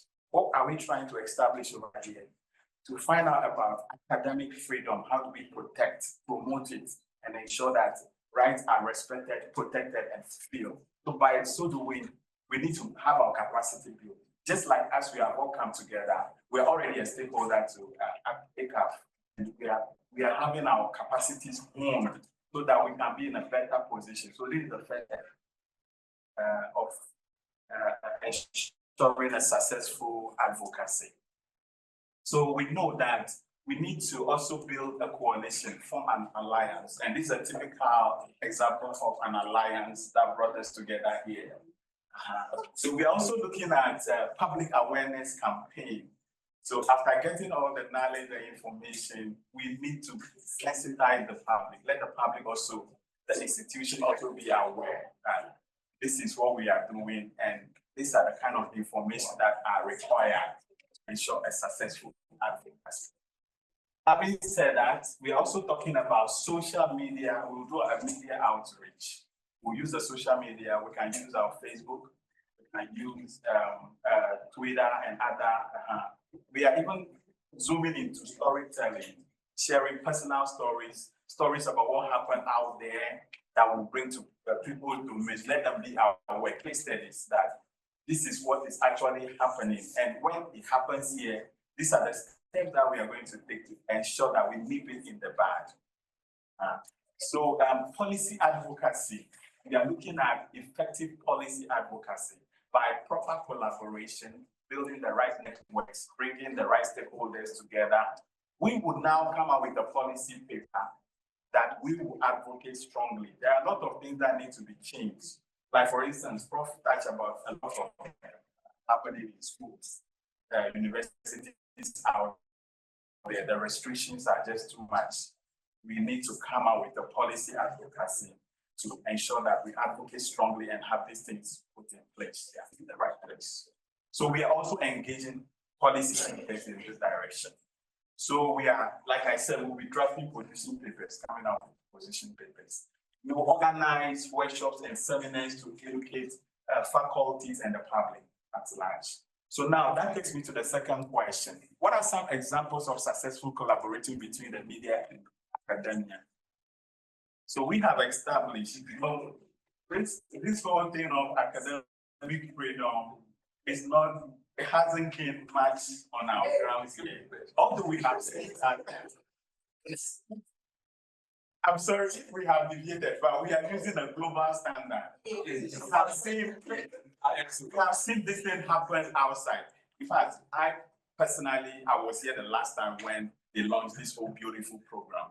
And this big man spoke, the man in charge, the homeless at risk.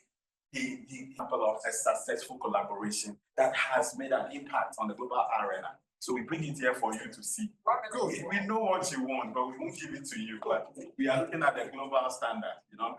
So we are going, based on that. So this group has done something very tremendous, bringing universities, colleges, NGOs together. And they were able to fight these vulnerabilities. So they were able to even achieve this through what? Offering fellowships, legal assistance, and advocacy. Yes, they have made a mark, and we should look up to them.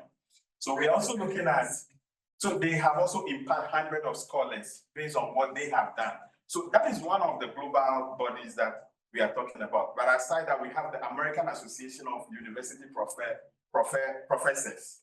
We have Academic Freedom Coalition in Canada. We have the Freedom to Read Foundation. We have the Global Coalition for Academic Freedom. Because we don't have much time at our disposal, we'll leave it here. But these are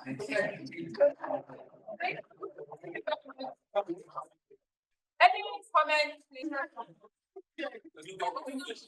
That's any local. I want to look at that. You have to start from local. Yes. I'm taking it from the. No. Okay. All right. Thank you very Thank much. you. No. Wait.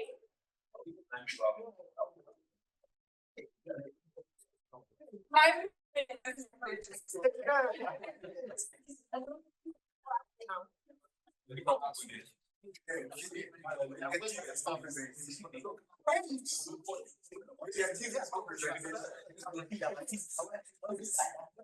Okay, please, let's interrupt this.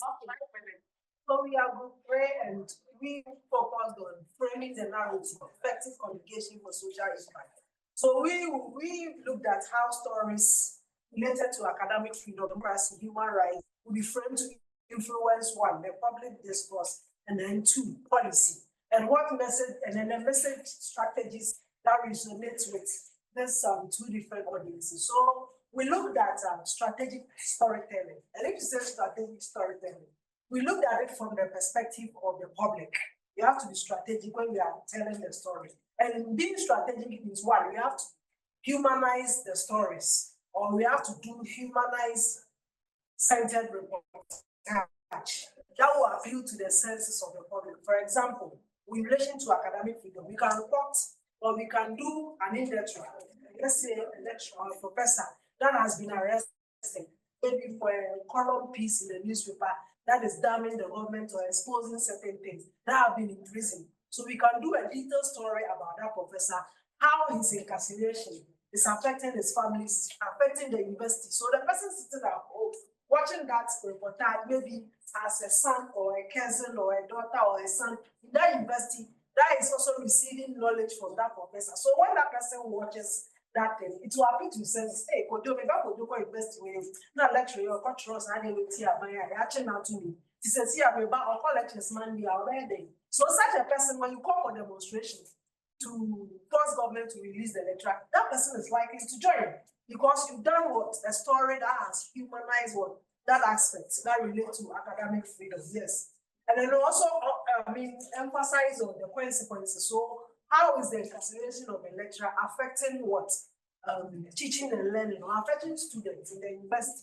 It's also important. You can also do that. And then two, you connect the dots. If you say you connect the dots, what does it mean? So we can link academic freedom with democratic health. So we can report on maybe how the government, how they are becoming autocratic or how the autocratic nature of government maybe it's affecting academic freedom in our various educational institutions. You can take it from that level. And also lack of free speech, how it affects education, policy making, and innovation. Maybe when the lecturers voice certain things and the government do damning or they don't really like it, they have a way of muzzling them or they have a way of censoring them. It does affect academic freedom. And also, you can also go the second, we also highlight on the benefits where freedom and rights have led to social progress and whatever. So we can also highlight some research or let's say an innovation or an invention done by a professor of science somewhere and how it has contributed to maybe a certain industry or whatever in Ghana and how it has helped to also highlight the need for government to protect academic freedom. Let's go. So tailor messaging. As media personnel, we need to tailor our messages to suit the audience. We shouldn't use big words when we are reporting, especially when we know it's ordinary Ghanaian that is going to consume. You shouldn't use those big words to confuse them. At least you should communicate as easy as possible for them to invite. Let's go. Amen. So with the policy makers too, we can also involve academia and civil society, especially when we are looking for expert knowledge or in a particular field, you want a certain particular knowledge. Feel free to contact them, they will involve them, especially in our reportage, because it's about them. So we cannot take them out of the equation. So we should involve them.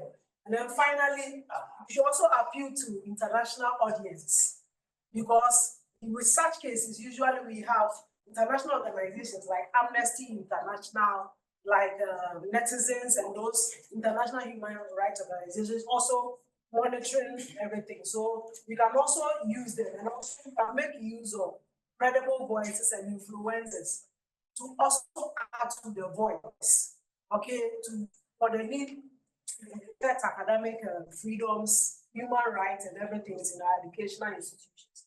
Thank you. Any comment? Lecturer. Yes. Summarize Everything, and especially framing the narrative, which is our main. Thank you very much. As a point.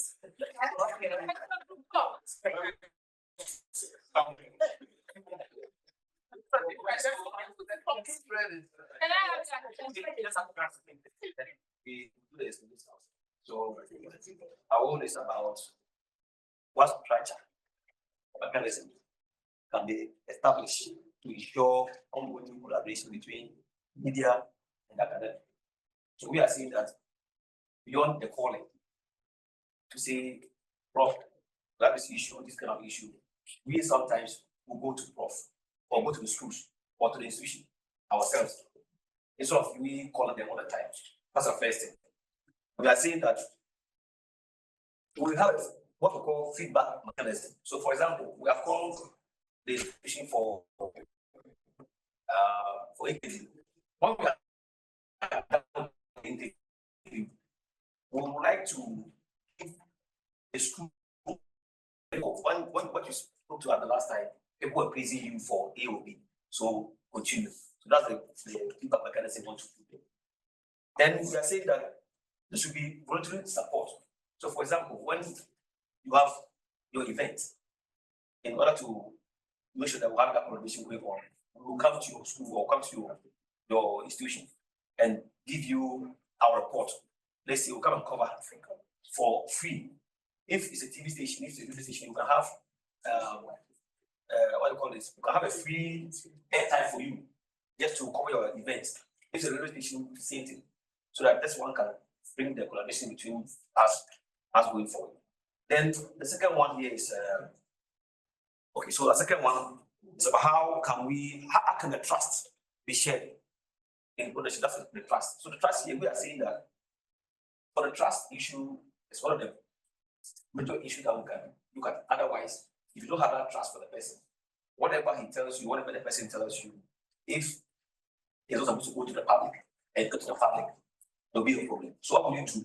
We are saying that there are sometimes the person can speak to you and tells you that this particular one, please don't let you go to air.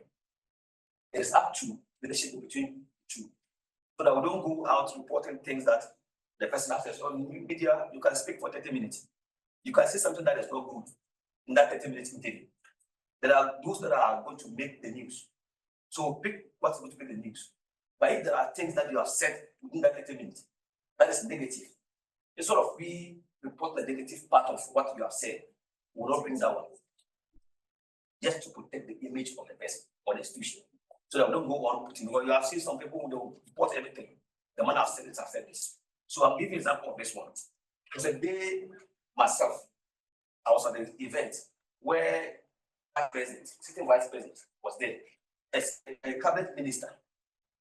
Then before we know, somebody just came and held the neck of the minister. I'm telling you this, held the neck of the minister and started giving blows. I was the one who was there in front of me. So I just entered between the two of them.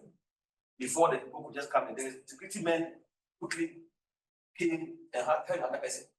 Within on 2 seconds, the man is back.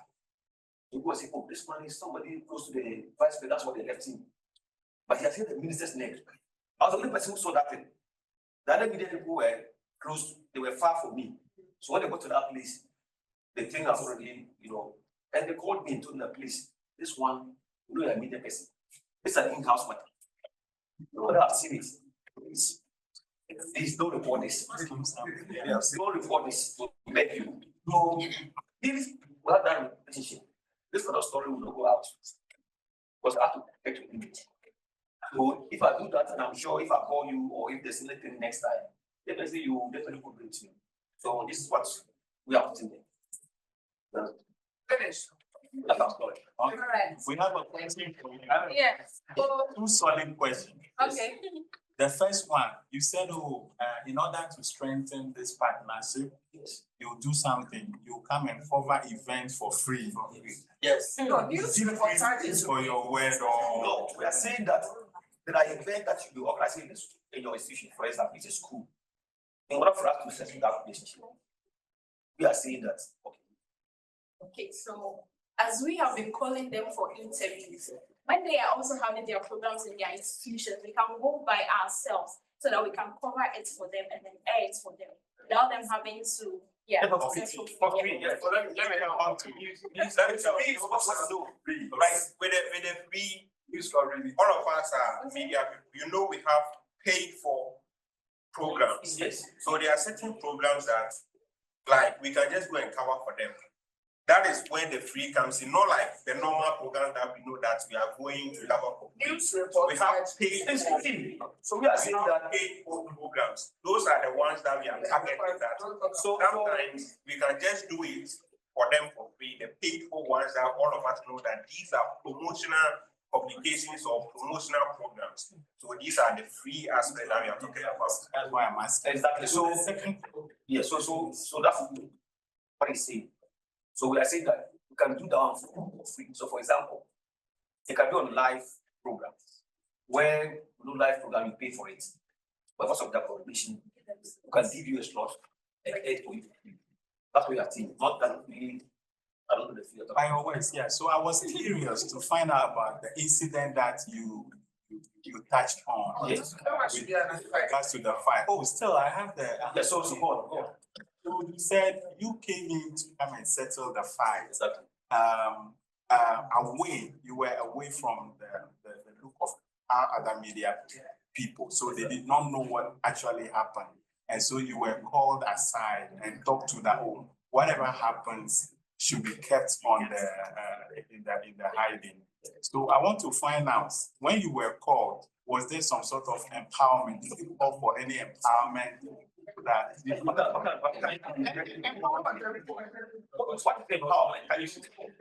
something has been given to you, in order to let the man. Actually, it's just a question. Yes, I do. I'm here to take whatever you are talking of, or to just blow whatever I have to blow. Like I'm saying. Thank you very much. Thank you. And I get what I mean. So. Thank you very much. I think no more questions. We've exhausted all the questions, right? All right. So thank you very much for your participation. We are so grateful. I think these strategies that we have come up with are really strong. And as Prof said earlier, there are indicators for academic freedom. So kindly take a look at them well, and then let's use these strategies for our advocacy. Right. So thank you very much for participation. We have our final session where we have our reps amongst us, so they will have some few words for us. So maybe I'll start with DJ. Here. Good afternoon. First of all, I must say a very big thank you to ACAF for this empowerment. Not the one my brother was talking about. After sitting through the sessions, I read everything.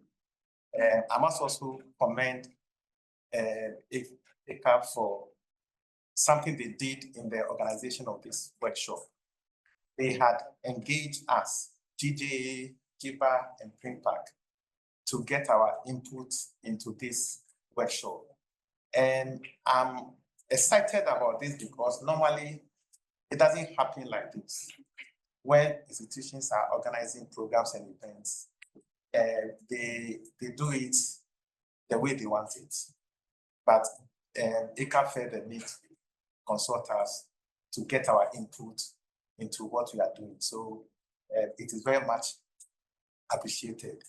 I think in this room, especially Prof has given us a lot of leads.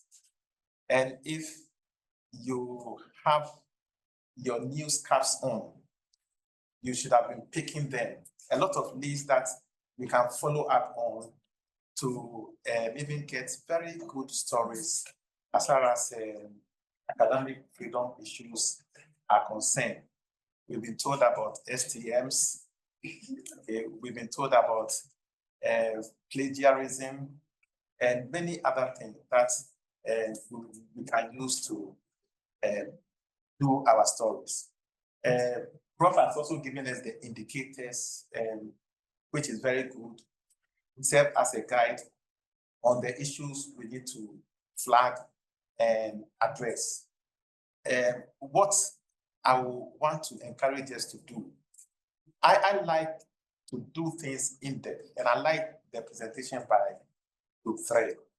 Okay, when you are doing an in-depth story, as opposed to scratching the surface, you are able to bring out the issues very well.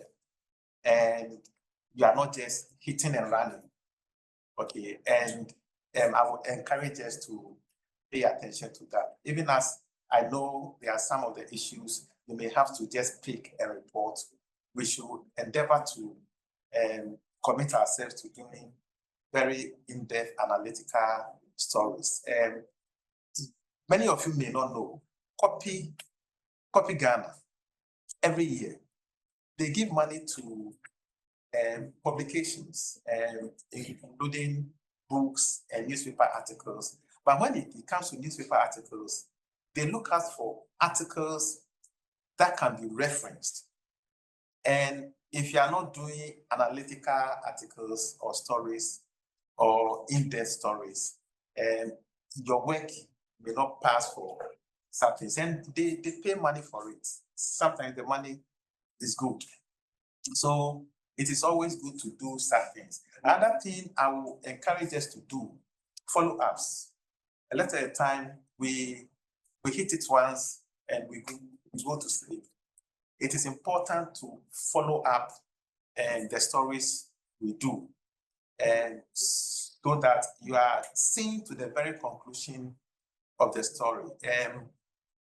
My personal experience, the first time I won DJ Award, 1999, and it was a story I did on the mob rower struggle, if you are old enough to hear about that. And it is one of the longest student action on any university campus, as far as I know. So it depends on my age.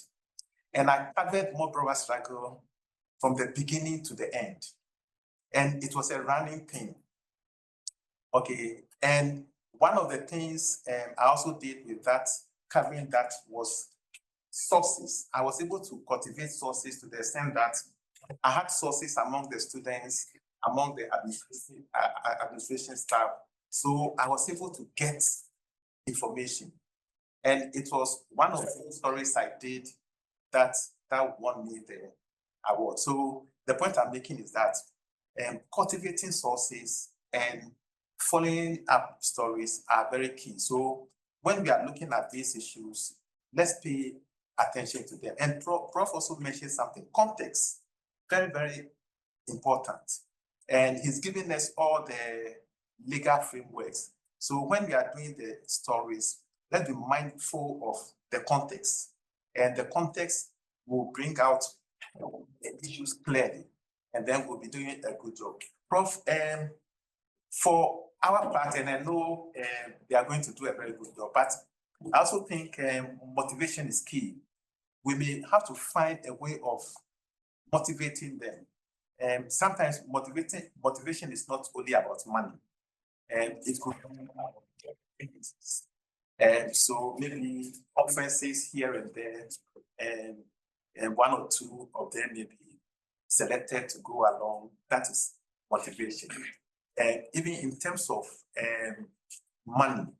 And there may be a system developed that, okay, if you do something that meets a certain standard, we will give you a token as motivation so that as we go along, we will get a good oil to get the wheel running.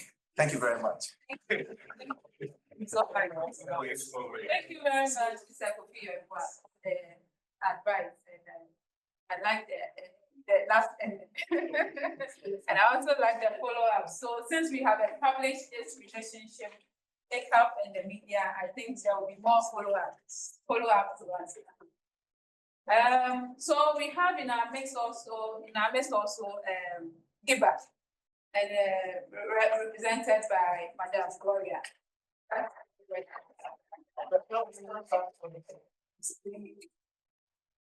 Good afternoon, everyone. I would like to read my remarks because I'm representing the president and my association. It's not too long. So, greetings from the Executive Council and members of the Ghana Independent Broadcasters Association. It's heartwarming that I say ACAF, is it ACAF or ACAF? ACAF considered it necessary to work with the media to champion academic freedom concerns in Ghana and across Africa. Increasingly, we notice that the ability to question, speak out, investigate, and to learn freely is coming under threat. And this phenomenon spans from the classrooms to the newsrooms, and I'm sure you can attest to that, where the right to think, speak, and inform are being tested. These are fundamental human rights that was earlier highlighted, which cannot be taken lightly and need to be seriously guarded. Giba believes that today's session, and I can attest to that, provided the opportunity to discuss these freedoms and further deepen our understanding of why they matter, how they interrelate, and what we can do to defend them. We believe that the session provided us with the understanding of the concept of the freedom of academia and students to pursue knowledge wherever it may lead. I believe students are included, right? Yes. So without undue interference, as this is the basis of innovation and intellectual progress. Without academic freedom, then it means we are being indoctrinated. And research will become propaganda. So as media practitioners, we are well aware that freedom of expression is the foundation of every democratic society. It allows citizens to share opinions, challenge authority, and to fully participate in civic life, as happens on our radios and TVs nationwide. It is a freedom that protects not only common speech, but also speech that is inconvenient, even to the extent of being provocative. This freedom, however, comes with the responsibility of speaking truthfully, respectfully, and with an awareness of the impact that words may have. An independent media is able to effectively play its role as a watchdog of democracy, amplifying marginalized voices and keeping citizens informed. Although in recent times, okay, we know the challenges that journalists and media practitioners face. And so in an era of disinformation and misinformation, we need professionals who can sift facts from fiction and speak truth to power. And I believe this is where academia and media also interact. Truth and accountability thrive only in environments of openness. Therefore, when academia is silenced, the newsroom gets weakened. And when the media is gagged, the debate is almost paralyzed. And progress, national progress, is stifled. This workshop, I believe, therefore, is important, came at the right time to help us understand our rights, and to learn how to defend them. We are being asked to ask the tough questions as media practitioners, challenge the status quo, support independent journalism, and protect academic institutions. And I also believe that the academia, after this, will be able to come down to our levels to speak in everyday English without the jargons, so that we are able to properly educate the listening and viewing public. Freedom is a responsibility and can only be sustained when we are willing to collectively stand for it. Thank you. Finally, we have Primpact also. Yeah, I'm very proud.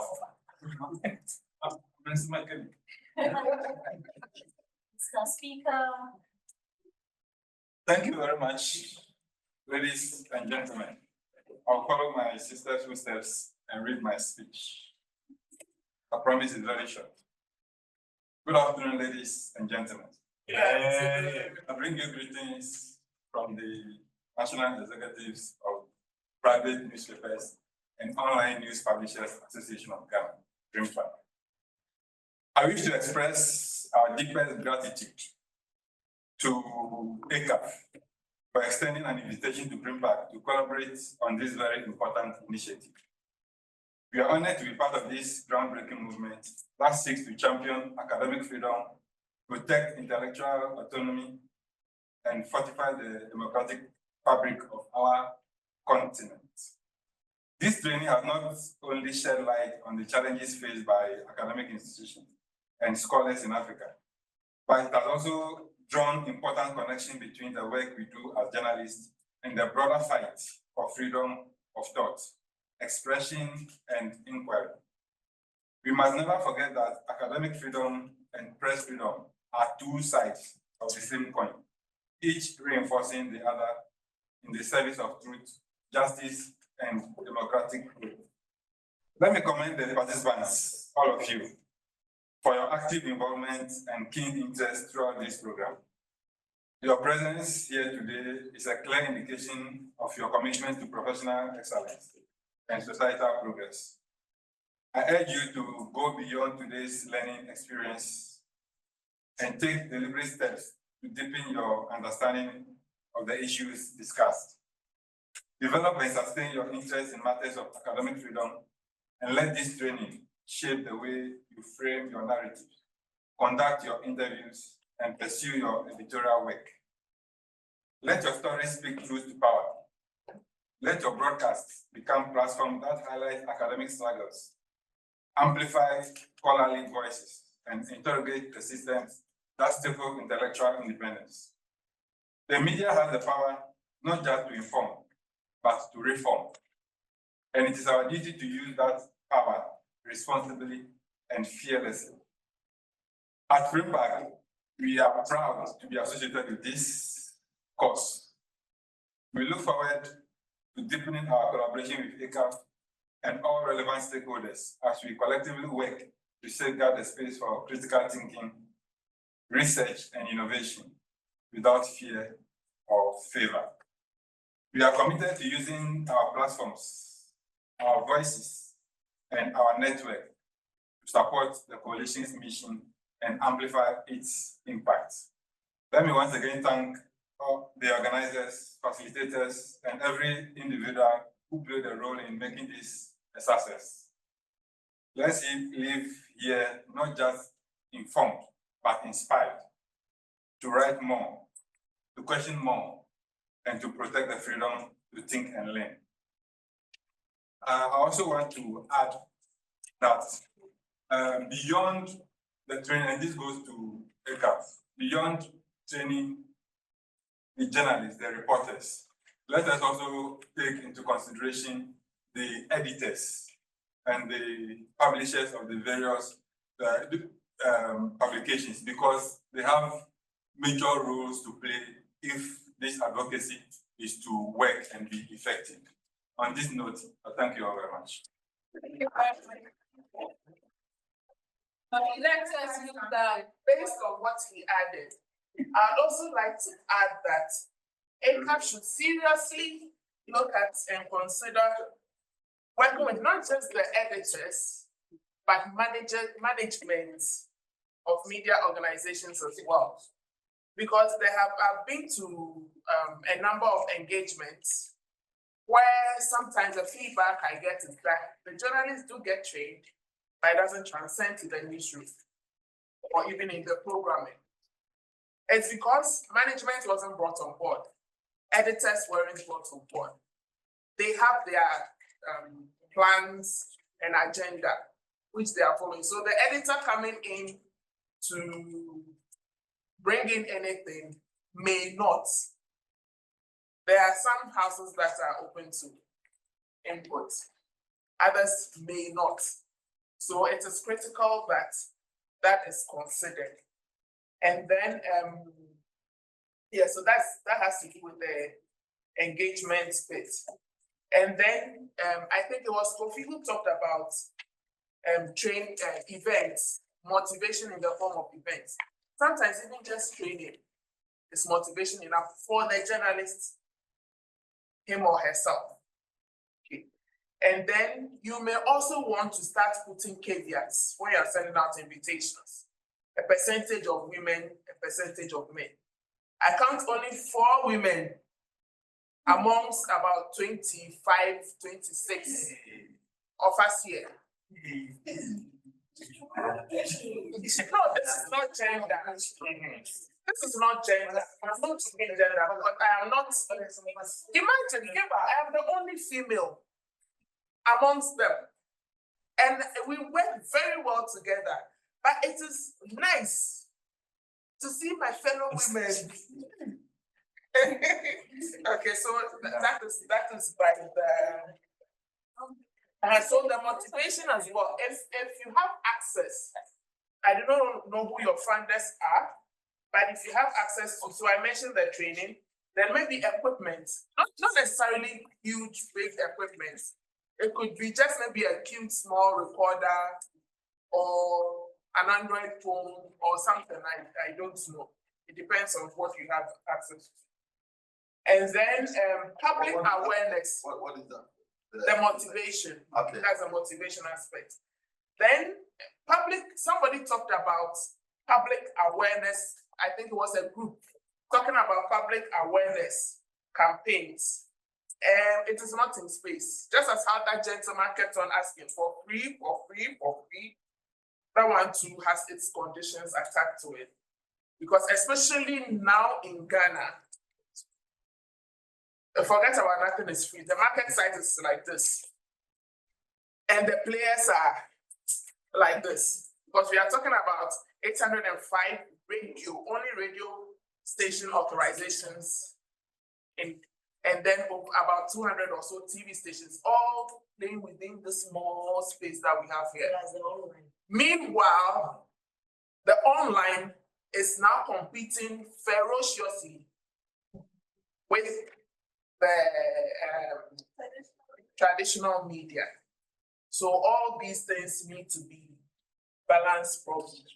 And do consider, somebody talked about, I think it was this group, they talked about invitation to your events and programs so that they can report on them for you. It helps because so far, in my experience in Ghana, academia acts in a silo, media also does their own.